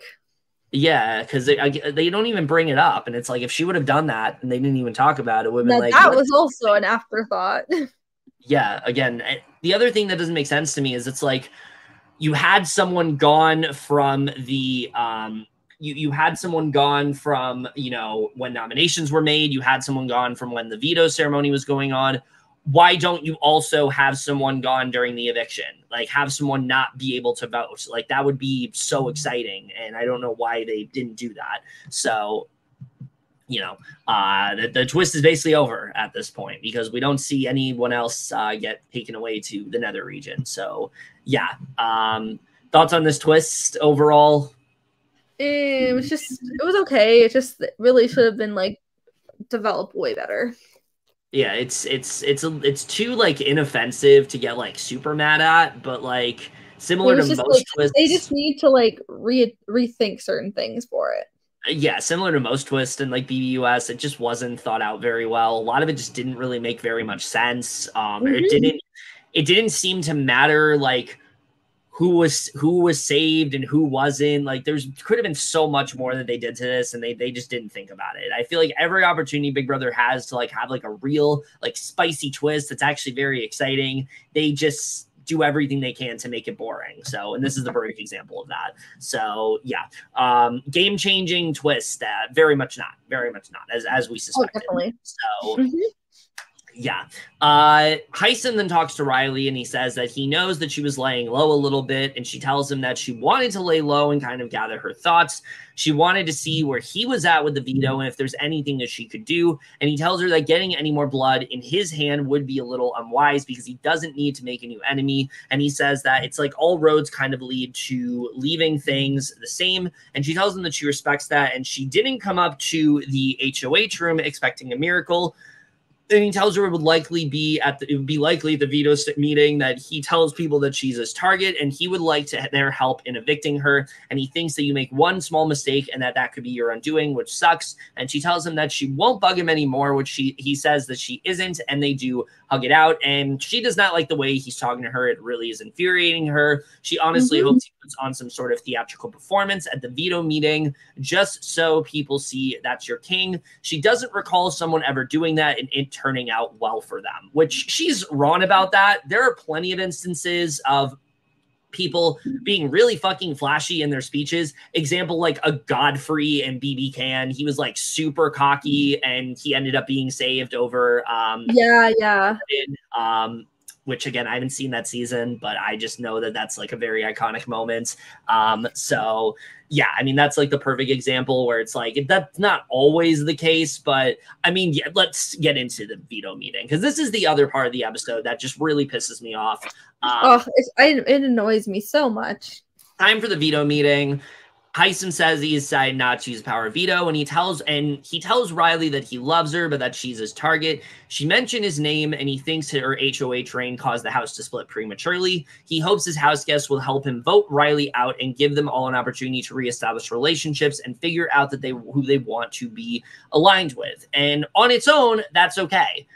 Here's where we get into some issues, and what really bothers me is that pretty much since the veto meeting happened, everyone on the feeds was saying things like, oh my God, Hisam's speech was just really out of pocket. Hisam's speech was so uncalled for. He really dragged her. It went out for so long. And it's like 45 seconds in the episode. When it's not even really like dragging at all. All he says is like, she's my target. Help me vote her out. Yeah, but the reason for that is because it was actually, from what I heard, at least, this was a 5 minute. She was the one who caused the house to split. Like, come on. But no, that's not what I was that's not what I was getting at. What I was getting at was the fact that like this was apparently like a 5-minute speech and they condensed it to like 45 seconds in the episode. And I just don't understand why you wouldn't want to show the whole thing. Like, I understand, yes, they don't have time to like show people's pleas and things like that. They don't do that very often. But this feels like such an incredible TV moment. Seeing him just rip her to shreds for like 5 minutes. Like, I want to see what he said. We're never I want to see that too. Like, we want to see the whole thing, not just like a very small version. Yeah, I don't know why they didn't just like have the whole veto speech, because it would have been so exciting to watch, like just see what he said, but also see why that prompted such a strong reaction from the house guests. Because as it is, I mean, this is such an innocent speech. Like there's nothing here that's even slightly controversial, and just the way that's like literally nothing.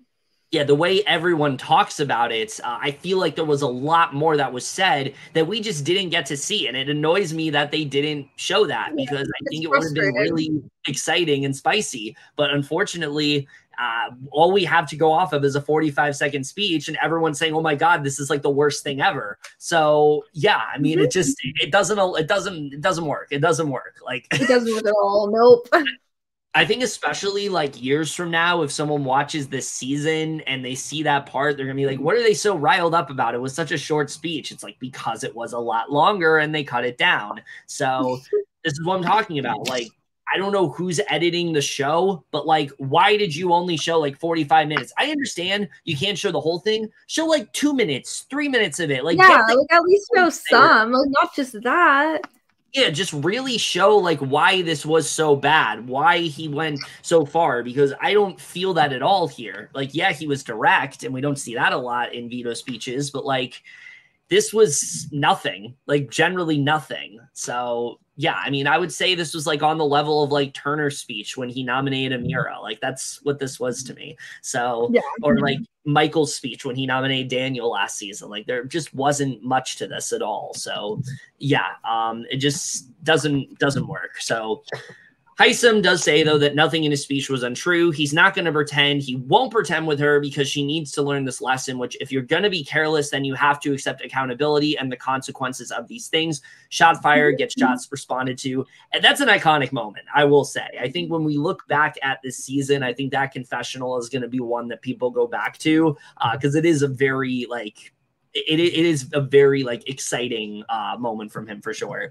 So Cameron says it's still not ideal to be on the block, but from everything he's been told, he'll be safe this week. And as long as nobody rocks the trailer too hard, him and Bertha are going to ride on to greener pastures next week. I can't fucking stand him. Let's move on. Reilly says that she thinks that Hisam's threatened by her. She's confused that she's the reason the whole house split in half. There's no way in hell that she's leaving this week, not by the hand of Hisam. When she survives eviction night, she's coming for him. She's in disbelief that she is in a feud with a 45-year-old man, which I thought was pretty funny. That was pretty hilarious. Yeah, and Cirie says that Hisam's veto speech really took her aback. This is what I'm saying. Like, the fact he's so adamant about this is what you should do and who we should target, and he's targeting, and he's so vocal about it. She's thinking about what she gets herself into. Hisam is still a part of the professors, but if he's not careful, this professor may be in danger of losing his tenure. And again, if you watch that speech, it's like, what are you upset about? Like, he didn't say anything. So again, like there's more that was said, and we're never going to get to see it. So it's just very disappointing. It's just disappointing. It's annoying. It's frustrating. Ugh.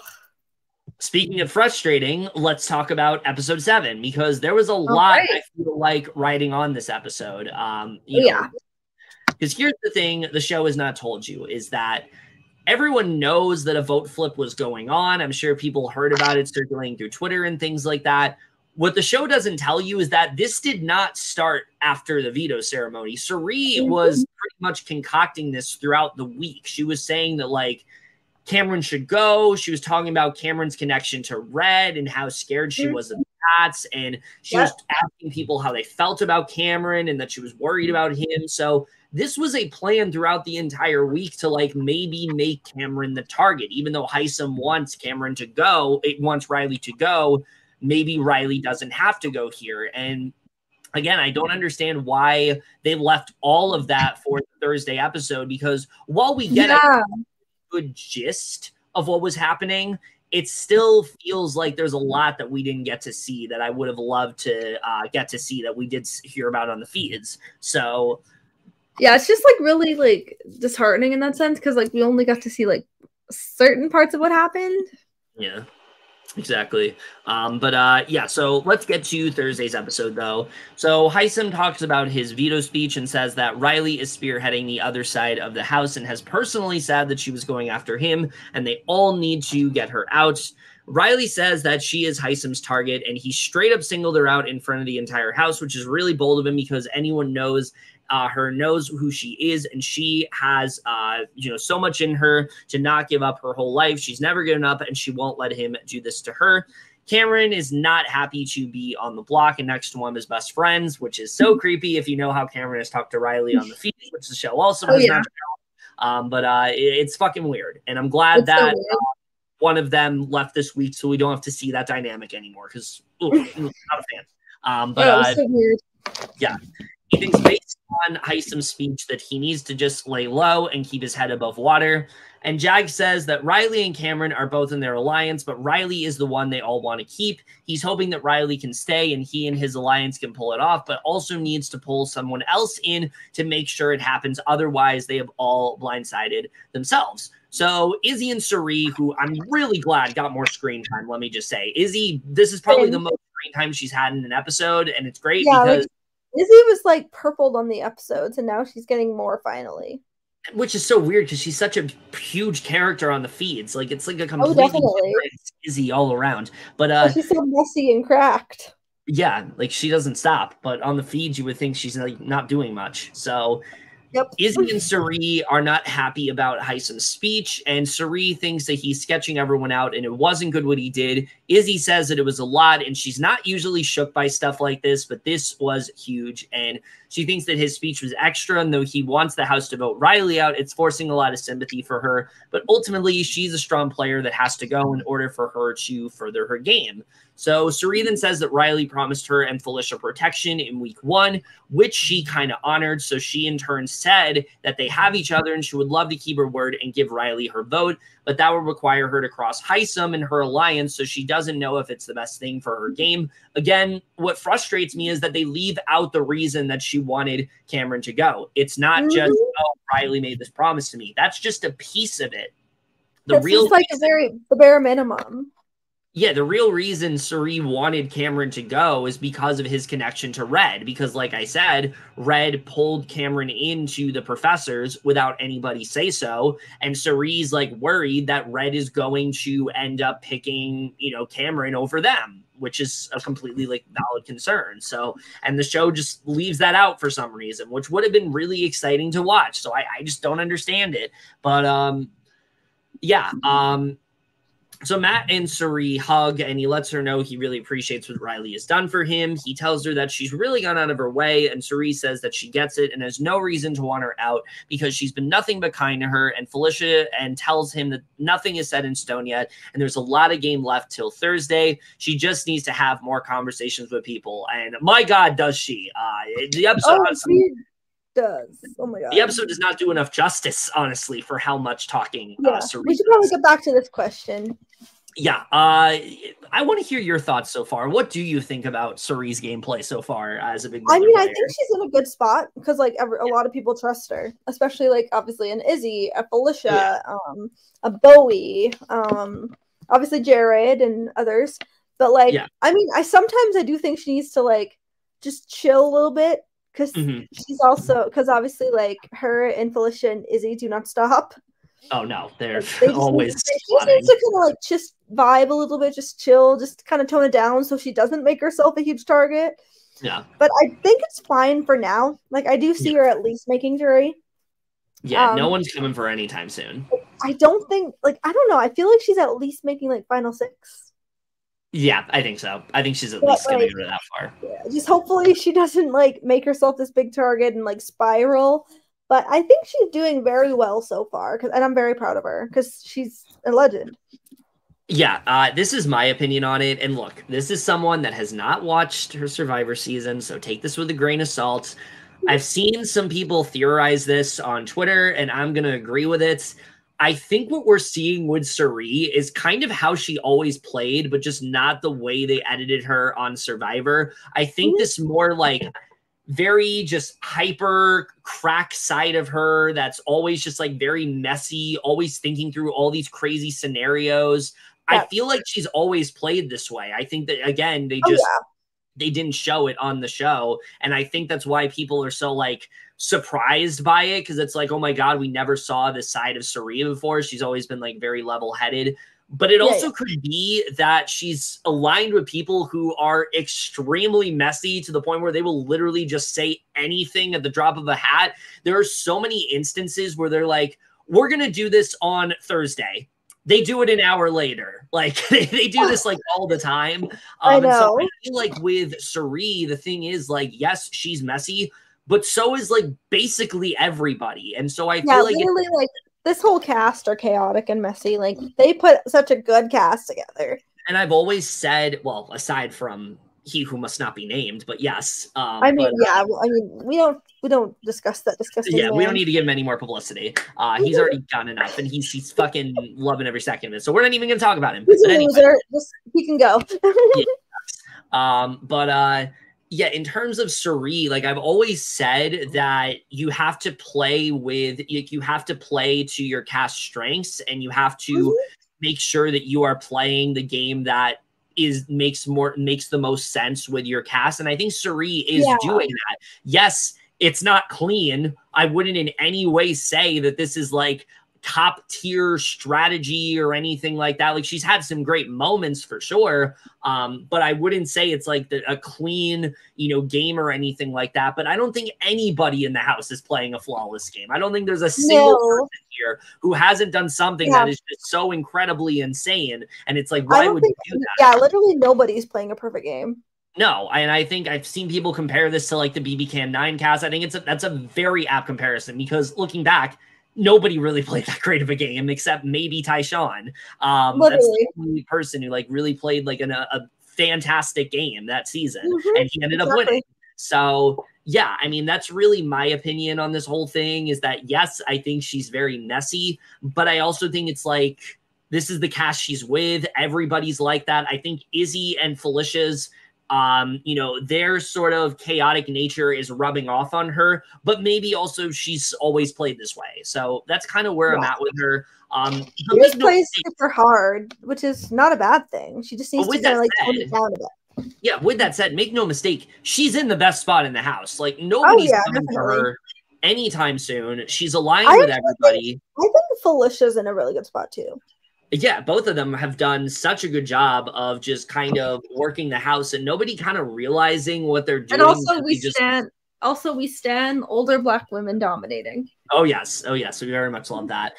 Which we'll talk about that in a little bit actually. But yeah, I mean, I think that she's definitely playing a really insane game right now, but it's not gonna affect her at least for a long time, because I think she's in still the best spot in the house. Everybody wants to work with her. Everyone always wants to pull her into things. And until they stop doing that, I cannot sit here in good conscience and say Cirie is playing a bad game. Yes, it's messy. It's very sloppy. It's not clean. Definitely. It's not perfect in any way, but it's in no way a bad game. So anyone who says that, like, stop. That's not what's going on here. Yeah, exactly. Maybe if she was the only one playing like that, that'd be a different story. But literally everybody's playing like that. So it's, I wouldn't say that. So yeah, those are really my thoughts on Cirie in the game. Good question, by the way, DM Rocks. I like that we got to talk about that for a little bit. Thank you so much for that question. Definitely like to, definitely something to posit for sure. But basically, where even was I here? Okay, so it's at the Matt and Cirie hug, or is it? Or we already had that part. Matt says that having Reilly in the house is super good for his game, as though he isn't hearing all the planning and whispering. She is his girl. That lets him know what's going on around the house at all times, which is why he wants her in this house still. So Cody, Blue, and Izzy then talk, and they are also perplexed with Hisam's speech, especially as they knew that he wasn't going to use the veto regardless. So Cody, you mean Cory. Oh, I'm sorry. That's what they call him sometimes. But Blue says that even though Reilly and Cameron are both in the Handful Alliance, she is closer to Reilly because she's a girl through and through, and she sees herself going further in the game with her. This is the thing. They show this segment, but they don't even show what Blue does to save her. Like, I don't know why they included this. That's another thing they cut out. Is like they don't show her relationship with Blue. Yeah. So Cory says the plan because, you know, I guess her and Jared's relationship is more interesting, which, you know, But Cory says the plan is to get Reilly out of the house, but then Hisam had to go make an ass out of himself in front of everybody. And he questions why he should be doing that guy's bidding. What he wants to do is exactly the opposite of what he wants. So Felicia then talks to Cirie and says that she appreciated Hisam's honesty, but feels that it was brutal and was devoid of human kindness. And again, hearing that speech, it's like, what part of that was devoid of human kindness? What didn't we hear, you know? Yeah, exactly. Cirie tells her the power of this vote lies with the both of them because whichever way they go, Jared and Izzy will also go, and she agrees that they are the deciding factor right now and need to be sure what is going to be the best move for the both of them long-term in this game to move on to the next phases. So they need to run through all the numbers in their heads, and then they'll come back together and try to make the best decision for the both of them. And pretty much here, Felicia and her, they solidify this final two known as the bookends. And let me just say, if this ends up in any way being the final two, I mean, it'll be one of the best top final twos in Big Brother in like so long. It would be amazing. It'd be incredible. Like it'd just be also very inspiring too. Because like the older women like did that. Yeah. Older women. And they also like prove people wrong. Yeah, that narrative is there. Also, but I also think that, it'd be also pretty iconic if they like pulled an Elle Woods like on Legally Blonde and be like, what? Like it's hard? Yeah, literally. It would be so cute if they did that. It'd be so great. But going back to the earlier question that we had, I mean, I think that the other thing that Cirie and Felicia are doing such a good job with is just insulating themselves in with so many people, but really just being the most loyal to each other. And to be honest with you, I think while Cirie is the most focused on Jared, I think she should be the most focused on Felicia. I think Felicia is like her best option in the game. I think she should be like her ride or die and things like that. I think that the both of them wouldn't exactly say are level-headed necessarily in the game, but they definitely have each other's best interests, and I think people kind of link them together. So I think that, you know, they're doing a really strong job, and I think they're just kind of dominating the game right now, and I hope they continue to do so. Oh, definitely. Same. I see them both going super far. Oh, yeah. All right. Cameron then talks to Jared about how interesting of a group production threw together and the various personas and occupations they all have. And this is like, not to interrupt you, but I've talked about before how the show is not depicting Cameron properly and how they're not showing how just fucking weird he is, how he's on another planet. This is the Cameron that we're used to seeing. Like, this was insane. He just has a very odd mindset. He has a very odd mindset, but the other thing they don't show, he is so delusional. Like, he thinks everything that's going on in the house is his doing. He's literally said things like, this was the plan that I set in motion this week when you're literally on the block. The mastermind.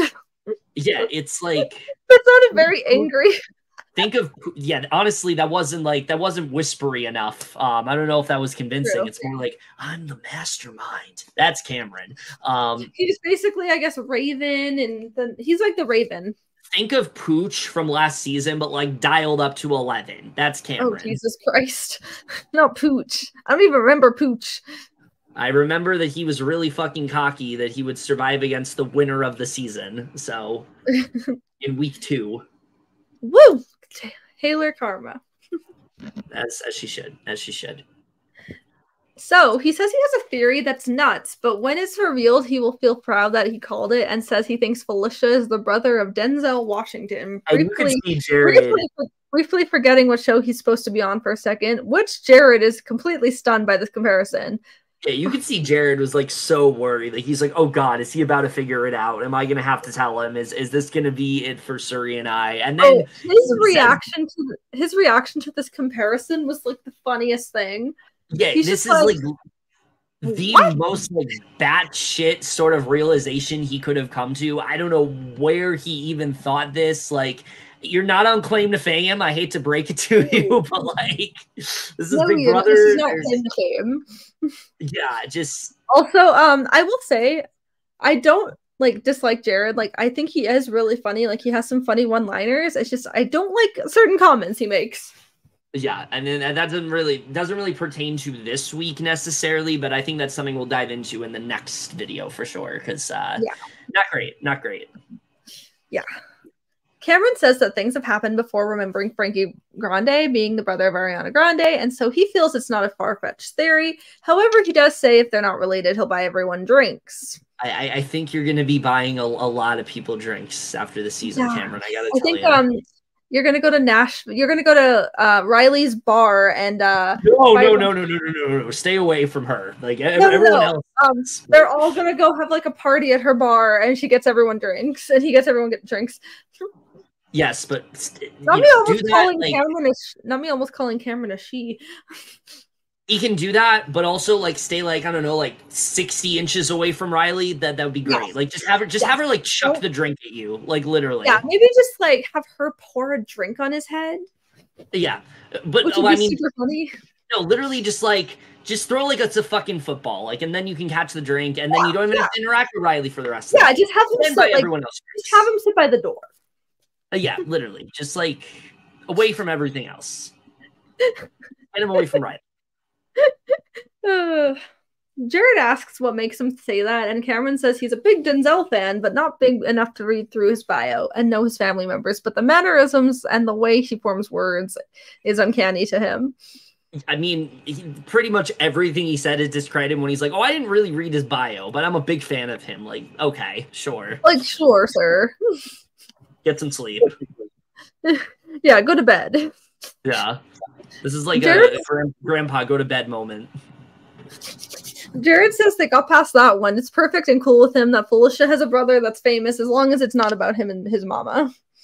Yeah, I mean, I really was, I feel like Jared was like really worried here. And then he's like, oh, okay, sure. Jank talks to Cirie and says there are different ways to play this to where they can make sure that everything is solid, but they will need a group of people who are all voting for Reilly to stay. He thinks they have Matt, Blue, Cory, Jared, and America, and if they go through with this, it will be a blindside, as Hisam thinks it will be unanimous. It would be a huge move, and Hisam would be surprised as well as a lot of people. Yeah, I mean, I think this part they depicted very well when it came to the blindside and just how quickly like it came together. Mm-hmm. But again, they just didn't show enough. Yep, they just like left out so many important things. Yeah. Face palm. Face palm, but you patted your head. This is a face palm. Hit head, face palm. This is like a Yeah, pat head and rub your tummy moment. I'm not sure what we're doing, but let's continue. We're so weird. Yeah. Cirie doesn't think. Yeah, we're not as bad as him. If we're doing that, it's like pat your head and rub your tummy. That's more Cameron. Anyway, Cirie doesn't think Hisam's speech worked the way he intended it to, as there are people like Jag still willing to fight for Reilly. And she has people on her side, and if she has them as well as the bye-bye bitches supporting her, she's sitting pretty for a while. The professors have their first official meeting and toast this week. Hisam then sits down. This should be a really good moment for them. This is like the first time they're all coming together to like discuss the vote, and well, let's talk about what happens here. Yeah. Ugh, gosh. Hisam then sits down and tells them that they should all be aware the other side will likely be scrambling post-Reilly, which means they will start forming their own coalitions and try to pull people over, so that's why they need to start to spread out and find a buddy. So if they go up on the block, it's okay to spend time with them, but no alliances other than that, and that should be their game plan based upon what they're seeing. Okay, him saying the buddy system makes me think of like kindergarten. I couldn't take him seriously when he's like, find your buddy, like. But yeah, I mean, like, okay, like, sir, are you a teacher now? I mean, he is a therapist, so like, I mean, yeah. Here's the thing. We already talked about how Hisam has done a really bad job of like he's been too direct, and he's like he has been way too like he's been way too like kind of like adamant about like this is how we're doing this. It's not going to go any other way. This to me was like the nail in the coffin for him. Like telling people in your alliance that this is their only alliance and they can't go anywhere else. First of all, that is a completely impossible expectation when it comes to Big Brother. You literally can't do that because people are always going to be making new alliances. That's just how it works. Two, it's like, who made you like the arbiter of who gets to control what? Yeah, like, he's literally like he's literally trying to control the whole alliance. Yeah. Like he's not the head. Well, I mean, people view him as that, but like that doesn't mean you have to act as such. Yeah, literally, like, sir. Like he's taking that a little too literally, I feel. Yep. He also thinks their target next week is pretty clear based on what they're seeing, and Bowie asks who the ultimate target is, and Hisam asks if she has an idea of who it may be. He throws up Blue and Jag, and Mimi agrees with this, saying they are both very cutthroat, and he interrupts and gives her another reason. Yeah, I mean, literally doesn't even let her talk. He's like, yeah, sure, but actually this is what we're doing. He's like, okay, Mimi, I don't need your nonsense. Just let me talk. Yeah. Yeah, this is like his problem. He wants to be like the loudest voice in the room at all times, and it's like I don't know how he thinks he can do that and not like immediately make himself a target and then also win every fucking comp that he possibly could. Cirie feels he's doing too much and that Hisam often will ask and answer his own questions, and it comes across as whatever the others have to say doesn't matter, which is true. Like literally he's trying to have the only say. Yeah, and I think what's so funny about all of this is that this was supposed to be like the most straightforward week, and he didn't even like do much. Like he has all the power. It wasn't like he changed his target or something like that. But then he did all these other like really small things that, on its own are bad, but then when you boil it all into one thing, it's like it's crazy how downhill this HOA train went for him when it was such a straightforward week. Yeah. Or at least it was supposed to be. It went from straightforward to like a fucking shit show. Yeah, it really did. Hisam says to them that next week when they win it has to be those two on the block. He also wants to take a step back from winning, knowing how many people will band together to get him out. And so they now you do. Mindful. So they have to be mindful and tells them to keep an eye on Jared. Cirie is not happy. And then, of course, Cirie is not happy he isn't asking how she feels about Jared as a target, but rather say he is one, which makes her think she may have to target Hisam now, which, she's going to protect her son. Yeah. Felicia says this is supposed to be a collaborative effort, but Hisam is talking as the only voice that matters in the group that they all have voices to, and he doesn't get to dictate their game all the way through. Period. Like, play for yourself. Don't let other people control you. Izzy talks to Cirie and mentions Hisam is very scary right now, which she agrees. Izzy says he's on a tear right now, and with the way he's talking, and he didn't ask what everyone is thinking once. Cirie tells her they'll do what they want to do, and that Hisam has no say next time, which Izzy says he'll have a vote unless he's being backdoored. She tells Cirie if Hisam gets picked for veto and doesn't win, they gotta backdoor him. And then Felicia comes in, and Izzy explains to her the plan for next week. She tells her Hisam feels so comfortable and that they might not get another shot at taking him out. They discuss that they're not letting him do anything to Jared because they're protective of him. Izzy says she's not going to let another man railroad his way to the end using them. They're not going to let this one happen. That was a great scene. Oh, it was. It was. I was happy that they showed that. And I'm happy that we got to see Izzy in full like Izzy mode, where she's talking 90 miles a minute, and she's always shouting like this, and it's just like being so fucking erratic about everything. Like that's Izzy. That is the Izzy that we've seen on the feeds, and I don't understand why they haven't depicted her that way on the show, because it's so much more interesting than deciding to purple her in the way they have. I just don't understand why you have someone like Izzy who has so much good material and you haven't even shown it. Like, it just doesn't make sense. Like, oh my God. It's such casting. Show it. Oh, she's such a good cast. Like, oh my god, she's so cracked.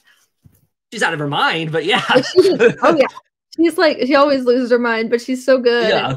And she's just so wild. Yeah. She does not stop. No. Hisam says he hasn't had an opportunity to get to know the people on the other side, which, with the other house being split like America. Since he can't compete in the next HOH comp, he needs to make major inroads with the other side so he can stay safe. Which is what you're supposed to do as the HOH, but, like, you're supposed to do this, like, before the veto happens, before nominations happen. Like, if he would have come to America, like, I think, like, when the like before nominations and like kind of get like her expertise on things, I think that would have been good. But he's literally doing this after the veto ceremony, which is so funny because that's why he wanted to target Reilly, because she told him this after the veto ceremony and he's doing the same thing. So yep. Like, sir, what are you doing? He asks her. Nope, he doesn't. He asks her what she's thinking about post Reilly, and she says that's a question she wants to ask him because she's not sure what his plan is or what he's hoping to get out of it. And he says he's really trying to figure out how to restart building alliances, and she's on his list of people he wants to work with, as she would be a really strong endurance competitor. He thinks Reilly has split the house into two, and a lot of people ended up on sides they didn't really want to be on, and he says he didn't really want to work with his side. He'd much rather work with hers. Which I don't know why you would say that to her. Because, like, if anyone comes to me and be like, I'm not really vibing with my side, I want to come over to yours, it's like, I don't believe a single thing you're telling me. Because the thing is, like, it would be such bullshit. Like, we would not believe that. Well, because literally he could also do this to her. Because he could get tired of her side and go back over to the professors. Like, this is not good. No, not at all. America finds this conversation weird, thinking he doesn't want to work with the people. Yeah. Thinking he doesn't want to work with the people that he is currently. So she really doesn't trust him and is really just trying to memorize and take in whatever he's saying, and will be using this conversation to her advantage, as she should. And I will say, I think America is doing a really good job so far. I think what she does really well compared to some of the other people in the house, one, she's not nearly as cracked as some of the other people in this house. She's a lot more just like calm and level-headed, and maybe that'll end up making her like not go as far because of it, because she isn't as much of this like, she's definitely like, she's playing a very good game and she's like very level-headed, but like she also, people there are worried about her too, so it's hard to say where she's going to go right now, but I think she is doing a very good job. Especially, I like the way she takes like these little breadcrumbs of information and she uses it as a way to like get somebody on her side. And I think she's doing a really good job with that. Unfortunately, she's playing with a cast that doesn't want to hide fucking anything. So yeah, she's like the person who doesn't really have a loyalty. Yeah. So America talks to Cory that Hisam gave her all this information and he wants to work with strong players, and those are the people he would have chosen if he got first pick. And Cory says that this is all very interesting information that he could not only help turn the tides for Reilly, but could also show his value to Cirie and Izzy. Yeah, and I'm glad that the show did showcase that like Cory was one of the people that was like most adamant on keeping Reilly, but I don't think they did a good enough job with showing that. Like this, not only is so adamant about keeping Reilly, he also really linked up well with like Cirie and basically said like, if we pull this off, like we have to stay loyal to each other and things like that. And I just, again, there's so much they could have shown and they just didn't. I know. Ugh. He tells her that if she ever dropped that information to Cirie and Izzy, they would be furious, and she tells him he can't say this to anyone. Instead, he goes right to Cirie, Izzy, and Felicia and tells them about what Hisam said to her, and they all seem eager to take the shot at him now. Yeah, don't tell Cory information if you don't want it to if you don't want it to leave the room, because he's gonna tell someone immediately. Why does Cory give me like Chris vibes from Claim to Fame? Very honestly, not a bad comparison, because I feel like they are very similar in the sense where like nothing stays with them. They always go to somebody else about it. Yeah. They're both entertaining, they're both snaky. And they're very good at persuading people. Like Chris is very good at persuading people to like get what he wants, and I feel like Cory is good at persuading people as well. So I think that's actually a pretty solid comparison. Except Cory's not related to fucking Donny Osmond. the only difference. He's related to Zach from Survivor. Who also, they'd be like, who? So maybe there is a comparison there. Besides the people who are like Survivor super fans, they'd be like, huh? Who? Yeah. So honestly, maybe it is pretty accurate because similar to how they're not going to know who Donny Osmond is, they don't know who, they're not going to know who Zach Wurtenberger is. So. Yep. Izzy thinks that a message needs to be sent to Hisam this week to show he's not running anyone's game and they can keep Reilly in the house. And then Izzy talks to the group and says that the risks don't outweigh the benefits. Cory says he's on board with it, and Cirie thinks it's even better because if Reilly were to win the next HOH, she'd go after Hisam. Yeah, exactly. I know. I would have loved to see like a Reilly versus Hisam thing, like if it stayed. I know, that would have been very exciting. Like if like they try to target each other, but they kept like winning vetoes and such. Yeah, because they didn't even show on the show like Hisam's like disdain for Cory, which seems to have like gone away at this point. Yeah, that hasn't really been talked about lately. I think they like squashed it. Yeah, or maybe they just thought it was stupid. Yeah, I don't know. Cirie wants to try to include as many of the bye-bye bitches as possible on this plan, but doesn't think Bowie wants to be included as she doesn't do well with too much information. But Mimi will probably be pissed off if she isn't included. Yeah, and let's talk about this because this was definitely, I think, one of the highlights of the week overall with Mimi. Oh, I know. Like she's so like I love when she's like in that room, just like strategizing herself. Which here's the thing, not to get too far into this, but like that's another thing where it's like, why didn't they show that? Like they show this DR that she has that's so less interesting, so less like full of entertainment value. Like that is a sequence that like demands to be seen on like the episodes. I don't know why they didn't show her like freaking out in the storage room and like doing what she was doing with like the food and things like that. Like that was such an iconic moment that everybody was talking about. So good. It's gonna be a meme forever. Yeah, it's literally produced like so many GIFs and things like that. Like I don't know why they decided to not show it. It just doesn't make sense to me. As she said, the math ain't mathing. Yep. Izzy and Cirie then talked to Mimi about the possibility of saving Reilly, as well as informing her what was said to America, and that Hisam felt he got left with the replacements. But with him covering himself, he's throwing all of them to the wolves, and he thinks they have this blind loyalty to him, and that they don't have brains or connections on their own, and thinks that little of them. Mimi laughs and says she isn't surprised by his actions, but she doesn't think they should change anything because whatever he's doing doesn't change what they've been saying about Reilly. And Cirie says when she's gone, Hisam will rearrange and be where he wants to be. But if they stop his power, then its tracks and it's unanimous. Reilly will owe them, and they can get her. Yeah, and this was a big point, I think, of this whole flip thing, is that really Mimi was the only person that was like super against it. She's like, we're not doing this. Like we already talked about Reilly. We're not changing it now. She definitely has like a smart brain, but then she also needs to like fix certain things better too. I think her biggest problem is that she is so like unwavering. Like she's not willing to change her like stance on things, and she also like. Yeah. She doesn't really want to change her mind.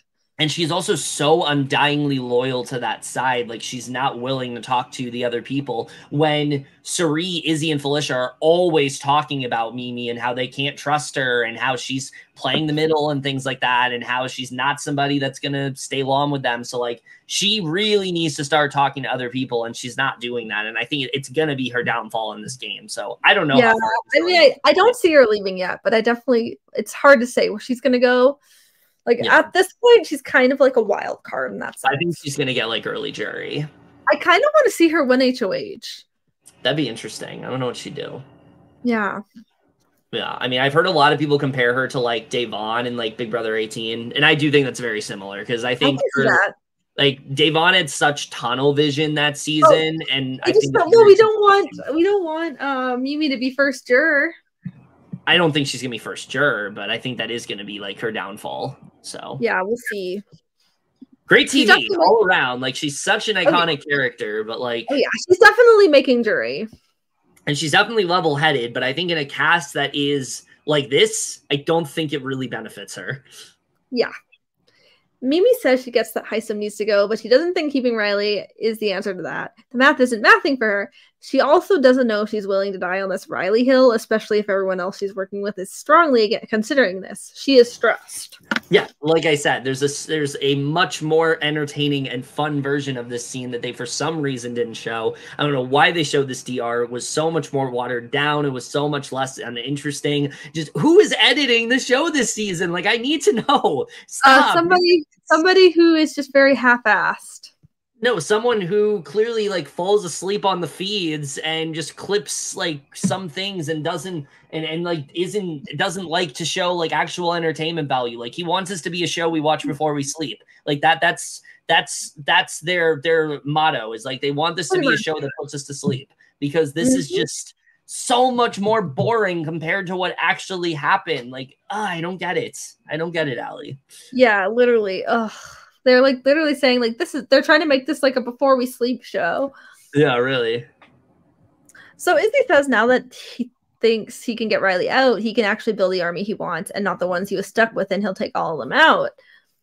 Cirie is really struggling as to whether or not they keep Reilly and piss off Hisam, keeping him at high alert, or evict Reilly and make Hisam totally relaxed and easier to backdoor. Either way, they need to get everyone on board. Yeah, and I was shocked that they ended there. The rest of the episode pretty much is the eviction, which was ridiculously long. It was like too long. Like it didn't need to be. Yeah, like I don't even like. I think I've heard people say this. Like, yeah, they've done live voting for years, but like if it's gonna be unanimous, just like have some of them do it during the commercial because like it's not worth it. To like sit there and just kind of be like, I vote to evict this person that everybody else is evicting. Woo! Like it's just not exciting to watch. And I feel like also they had such good material to work with for this this week, and again, they're just focusing on the wrong things. So. Oh, yeah. Again, I don't know why they decided to stop it here because they needed to show what actually happened and what caused the outcome of this vote to happen. And we'll talk about that, but it's time for the live vote and eviction. Cameron's up first to plea, gives this really weird plea, talking about how much he loves Reilly and she's amazing and incredible. And he talks about his mom and daughter and how he misses them. He tells the house guest that it's been an absolute honor being there with them. And he's truly enjoyed every second of all the things they've gone through, good and bad, and made it through. And as much as they've had with much love and solidarity, and he hopes to continue that trend. And he can't tell them how honored he is to be with them. Just a really weird plea all around. Reilly's, though, is like, yeah, Cameron's was all right. It was just kind of boring. Yeah, I mean, him telling Reilly she's amazing as well was like, ugh. But Reilly, based on like what he's been saying about her, cringy. Yeah. Reilly then gives this plea, and it feels more like a goodbye. She basically tells him like she's loved meeting all of them, has built such an amazing family in just 2 short weeks, and will miss them all so much if it doesn't work out. And she even admits that she's like terrible at giving speeches. This was horrifically bad, I thought. I think that one, she like ran out of things to say. I mean, good thing she said. I mean, it's honestly like good. Like she's self-aware that she's bad at speeches, but like it's not very good at all. You shouldn't say that in a final plea, but no.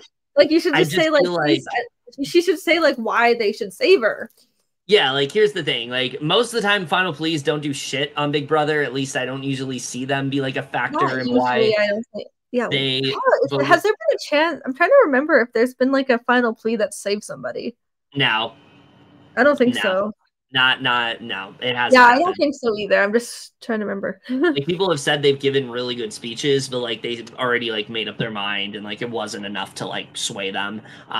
But regardless, like your plea should be like, this is why you should keep me in the house. And this was very much like, well, I'm already dead, so I guess I'll just say goodbye. So not that great. But you know, we had such a tumultuous and chaotic week, and we surprisingly end up ending things on a unanimous vote of 12-0 for Reilly to go. Like another unanimous vote. Like, I guess they're fine. They're just like so boring. I was just like, I mean, I get that like her main 3, she told like didn't vote for her because they wanted to like stay in good graces, but like I thought they would at least like keep her, you know? It's just make it not unanimous. And also, I think that like is this gonna be a season where they're all unanimous votes? I don't think so. I think eventually we'll get like a spicy one. I think if you throw like, let's say they throw up like a Jag and they throw up like like an Izzy, it's going to be a crack week if something like that happens. Yes, I would love to see that. Who do you think would stay? I don't even know. Yeah, it's a hard one. Like, I could see that. I could honestly seeing that being a tie, and it comes down to the HOH. Yeah, it'd be exciting to see what happened there. Please, but, something like that. Give us that. Yeah, that'd be exciting. But no. The thing that pissed me off is that they didn't really show why this happened. This happened because Cirie, like Izzy and Felicia were like so adamant on like this flip is happening. Cameron's got to go. You know, he's like the problem. You know, we gotta fuck over Hisam. And then suddenly they were just like, well, you know what? Keeping Cameron is better for our game because that's someone for Hisam to go after. And then if Reilly's still here, who does he have to go after and things like that?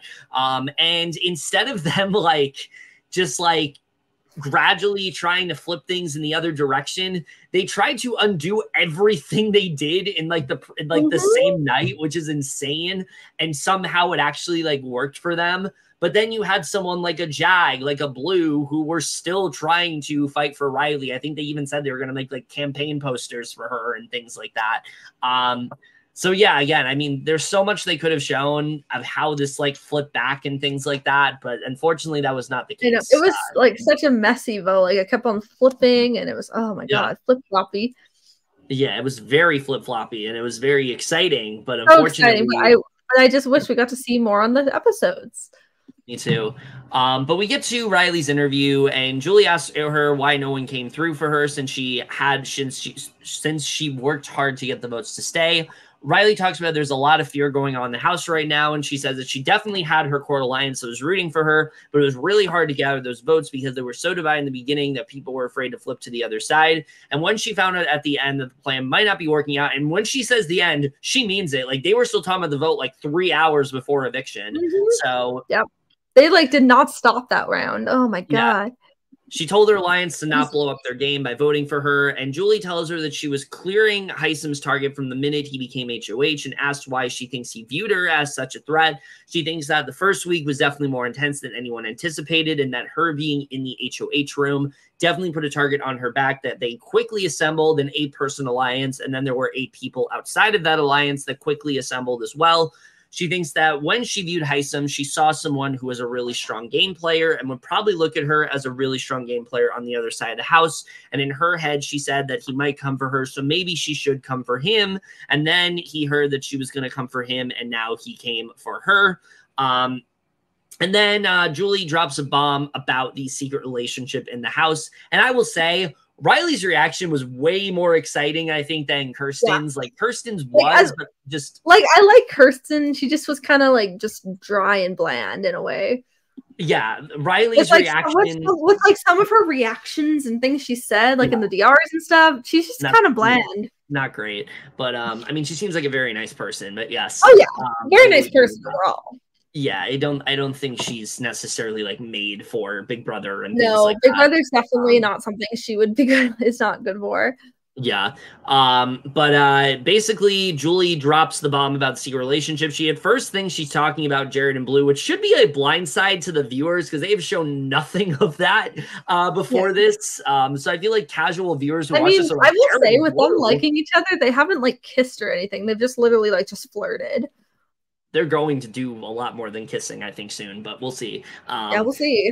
But basically, Julie talks about the secret relationship. Reilly asks if it's a romantic one, and then she tells her that Cirie is his mom, which completely shocks her. And I love the look on her face. Her reaction was so adorable, honestly. The one part that was so weird to me, though, is when Julie's like, Cirie from Survivor. It's like, yeah, we know she's from Survivor. Why are you telling her this? Like... So she tells her it all makes sense and that they're good liars, and they show Reilly's goodbye messages. Which are only Izzy, Jag, Matt, and Hisam, which I'm surprised Blue didn't get shown. But I do want to zero in on Hisam's for a second because I thought it was very funny. He's like, he doesn't know why she put them on opposite sides, but regardless, she's worthy and pure gold, which is like very like very, very vague, I feel like, in terms of what he could have said to her. And then like the ones with Matt and Jag were just like really nice about their friendship. And then Izzy's was nice too. Like saying that she's excited to go to Nashville and hang with her. Yeah.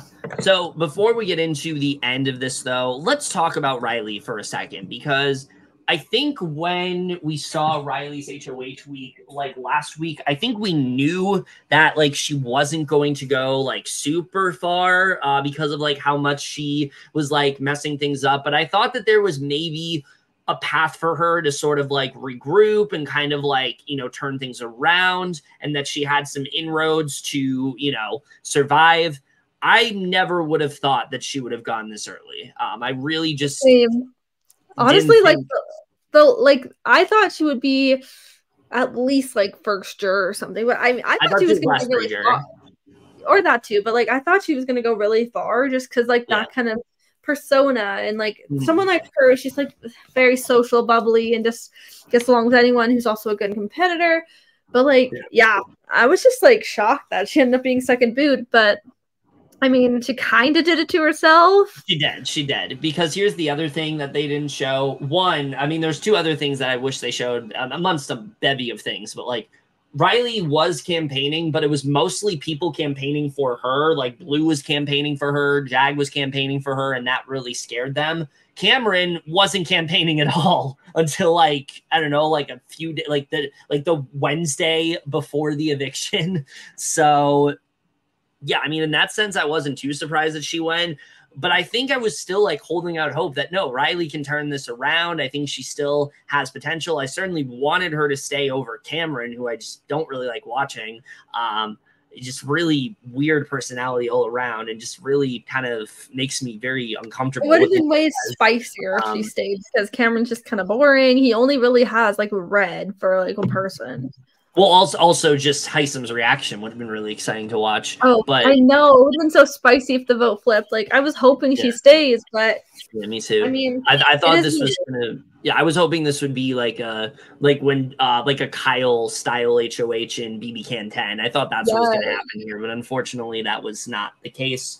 But yeah, I mean, I think that the biggest thing with Reilly really was her HOH. I think it completely fucked her up. I think that if you look back before she won HOH, everyone said they felt the best with her, and that they all thought that she was like this amazing personality that they want to gravitate towards. And I think if literally anything else happened that week and she didn't win HOH, I don't think she ends up going this week. So yeah, I mean, like if she was just more like calm and everything, and like during her HOH, that could have like really like helped her. Like she could have at least like survived and just not even hit the block. That also, I think, definitely is what hurt her, is that she had this constant paranoia when she literally didn't have any power that week aside from saving a nominee. Yeah, I mean, I think it just really goes to show how different things are in the Big Brother meta, where it's like now we only have like people who are just really overplaying winning HOH, and they self-sabotage their games because of it. And that's exactly what happened to Reilly here. It wasn't quite as extreme as like, say, a Frenchie, but I mean, it's kind of the same thing that happened to him, where it's like everyone like turned against him, and that there was one person that was after him the whole time, wanted to make sure that he left. The only difference with Reilly is that she didn't turn the whole house against her. She still had people like on her side and things like that. So yeah, exactly. I mean, I'm honestly just really surprised that she is the second boot of the season, because I never would have expected it. Yeah, so she just didn't give like the second boot vibe. Yeah, definitely. But I love her. But I do really love her as a person. Like, she seems really kind and just seems really fun. And like, she's someone we could like definitely like hang out with. Yeah, she does seem like a really nice person. I think that she did have potential as a player, and if they ever do like a second chances, I could maybe see them bring her back just because of the twist. Yeah, maybe. But I don't know. We'll see. I'm just, again, Reilly's not the type of player that usually goes this early, so I think it's very interesting to see how different things are turning out this season. So, but yeah, with that, Reilly is our second boot. Let's talk about the end of this episode, because it's a little bit exciting. We get a little announcement here that I think is one to definitely, talk about. Julie says, after all these years of fans, you know, constantly clamoring for it and everyone saying, you know, theorizing if it was ever going to come back, the pressure cooker is returning this week. Literally after only BB6. Yeah, but there's gonna be some sort of scary verse twist, which I don't know what that's gonna be, and I'm not. Yeah, that's like nerve-wracking because we don't know if it's gonna be good or bad. Probably bad. Probably bad. Hopefully, it's not anything too major because I am very excited for this comp though, because like when I've watched BB6, obviously when I watch like online and stuff, and when I watch it, it's one of my favorites, and it's such a cool comp, so I'm super excited. And I kind of want someone like a Mimi or America to win it. That would be exciting. But I also am hoping that it's not one of those things where it's like, well, we've changed the comp a little so it doesn't go as long, because they don't want endurance to like go long these days. So I hope it's not like it's only like a 2.5 hour comp. No, please don't do that. Let it just go on as long as they want. Yeah, like I hope it's like an actual like pressure cooker, and it goes on for like a significant amount of hours, and you know you fall asleep and it's still going on. Like that's exactly what I want to see. So same. Yeah, I mean I'm interested in seeing what prizes they'll give them as well. Like, you know, maybe some like prizes, but also some like disadvantages too. Be very interesting. Yeah, definitely. But yeah, I'm excited for it. Hopefully it goes well. Yeah. So yeah, I'm very excited to see how this is going to play out. I mean, really not much else to theorize about because we know who wins HOH and we know what ends up happening this week. But all I will say is that the next week is even crazier than this one. And I just really hope the show ends up depicting it properly, but they're probably just going to spend their time on like showmances and shit because that's all they care about.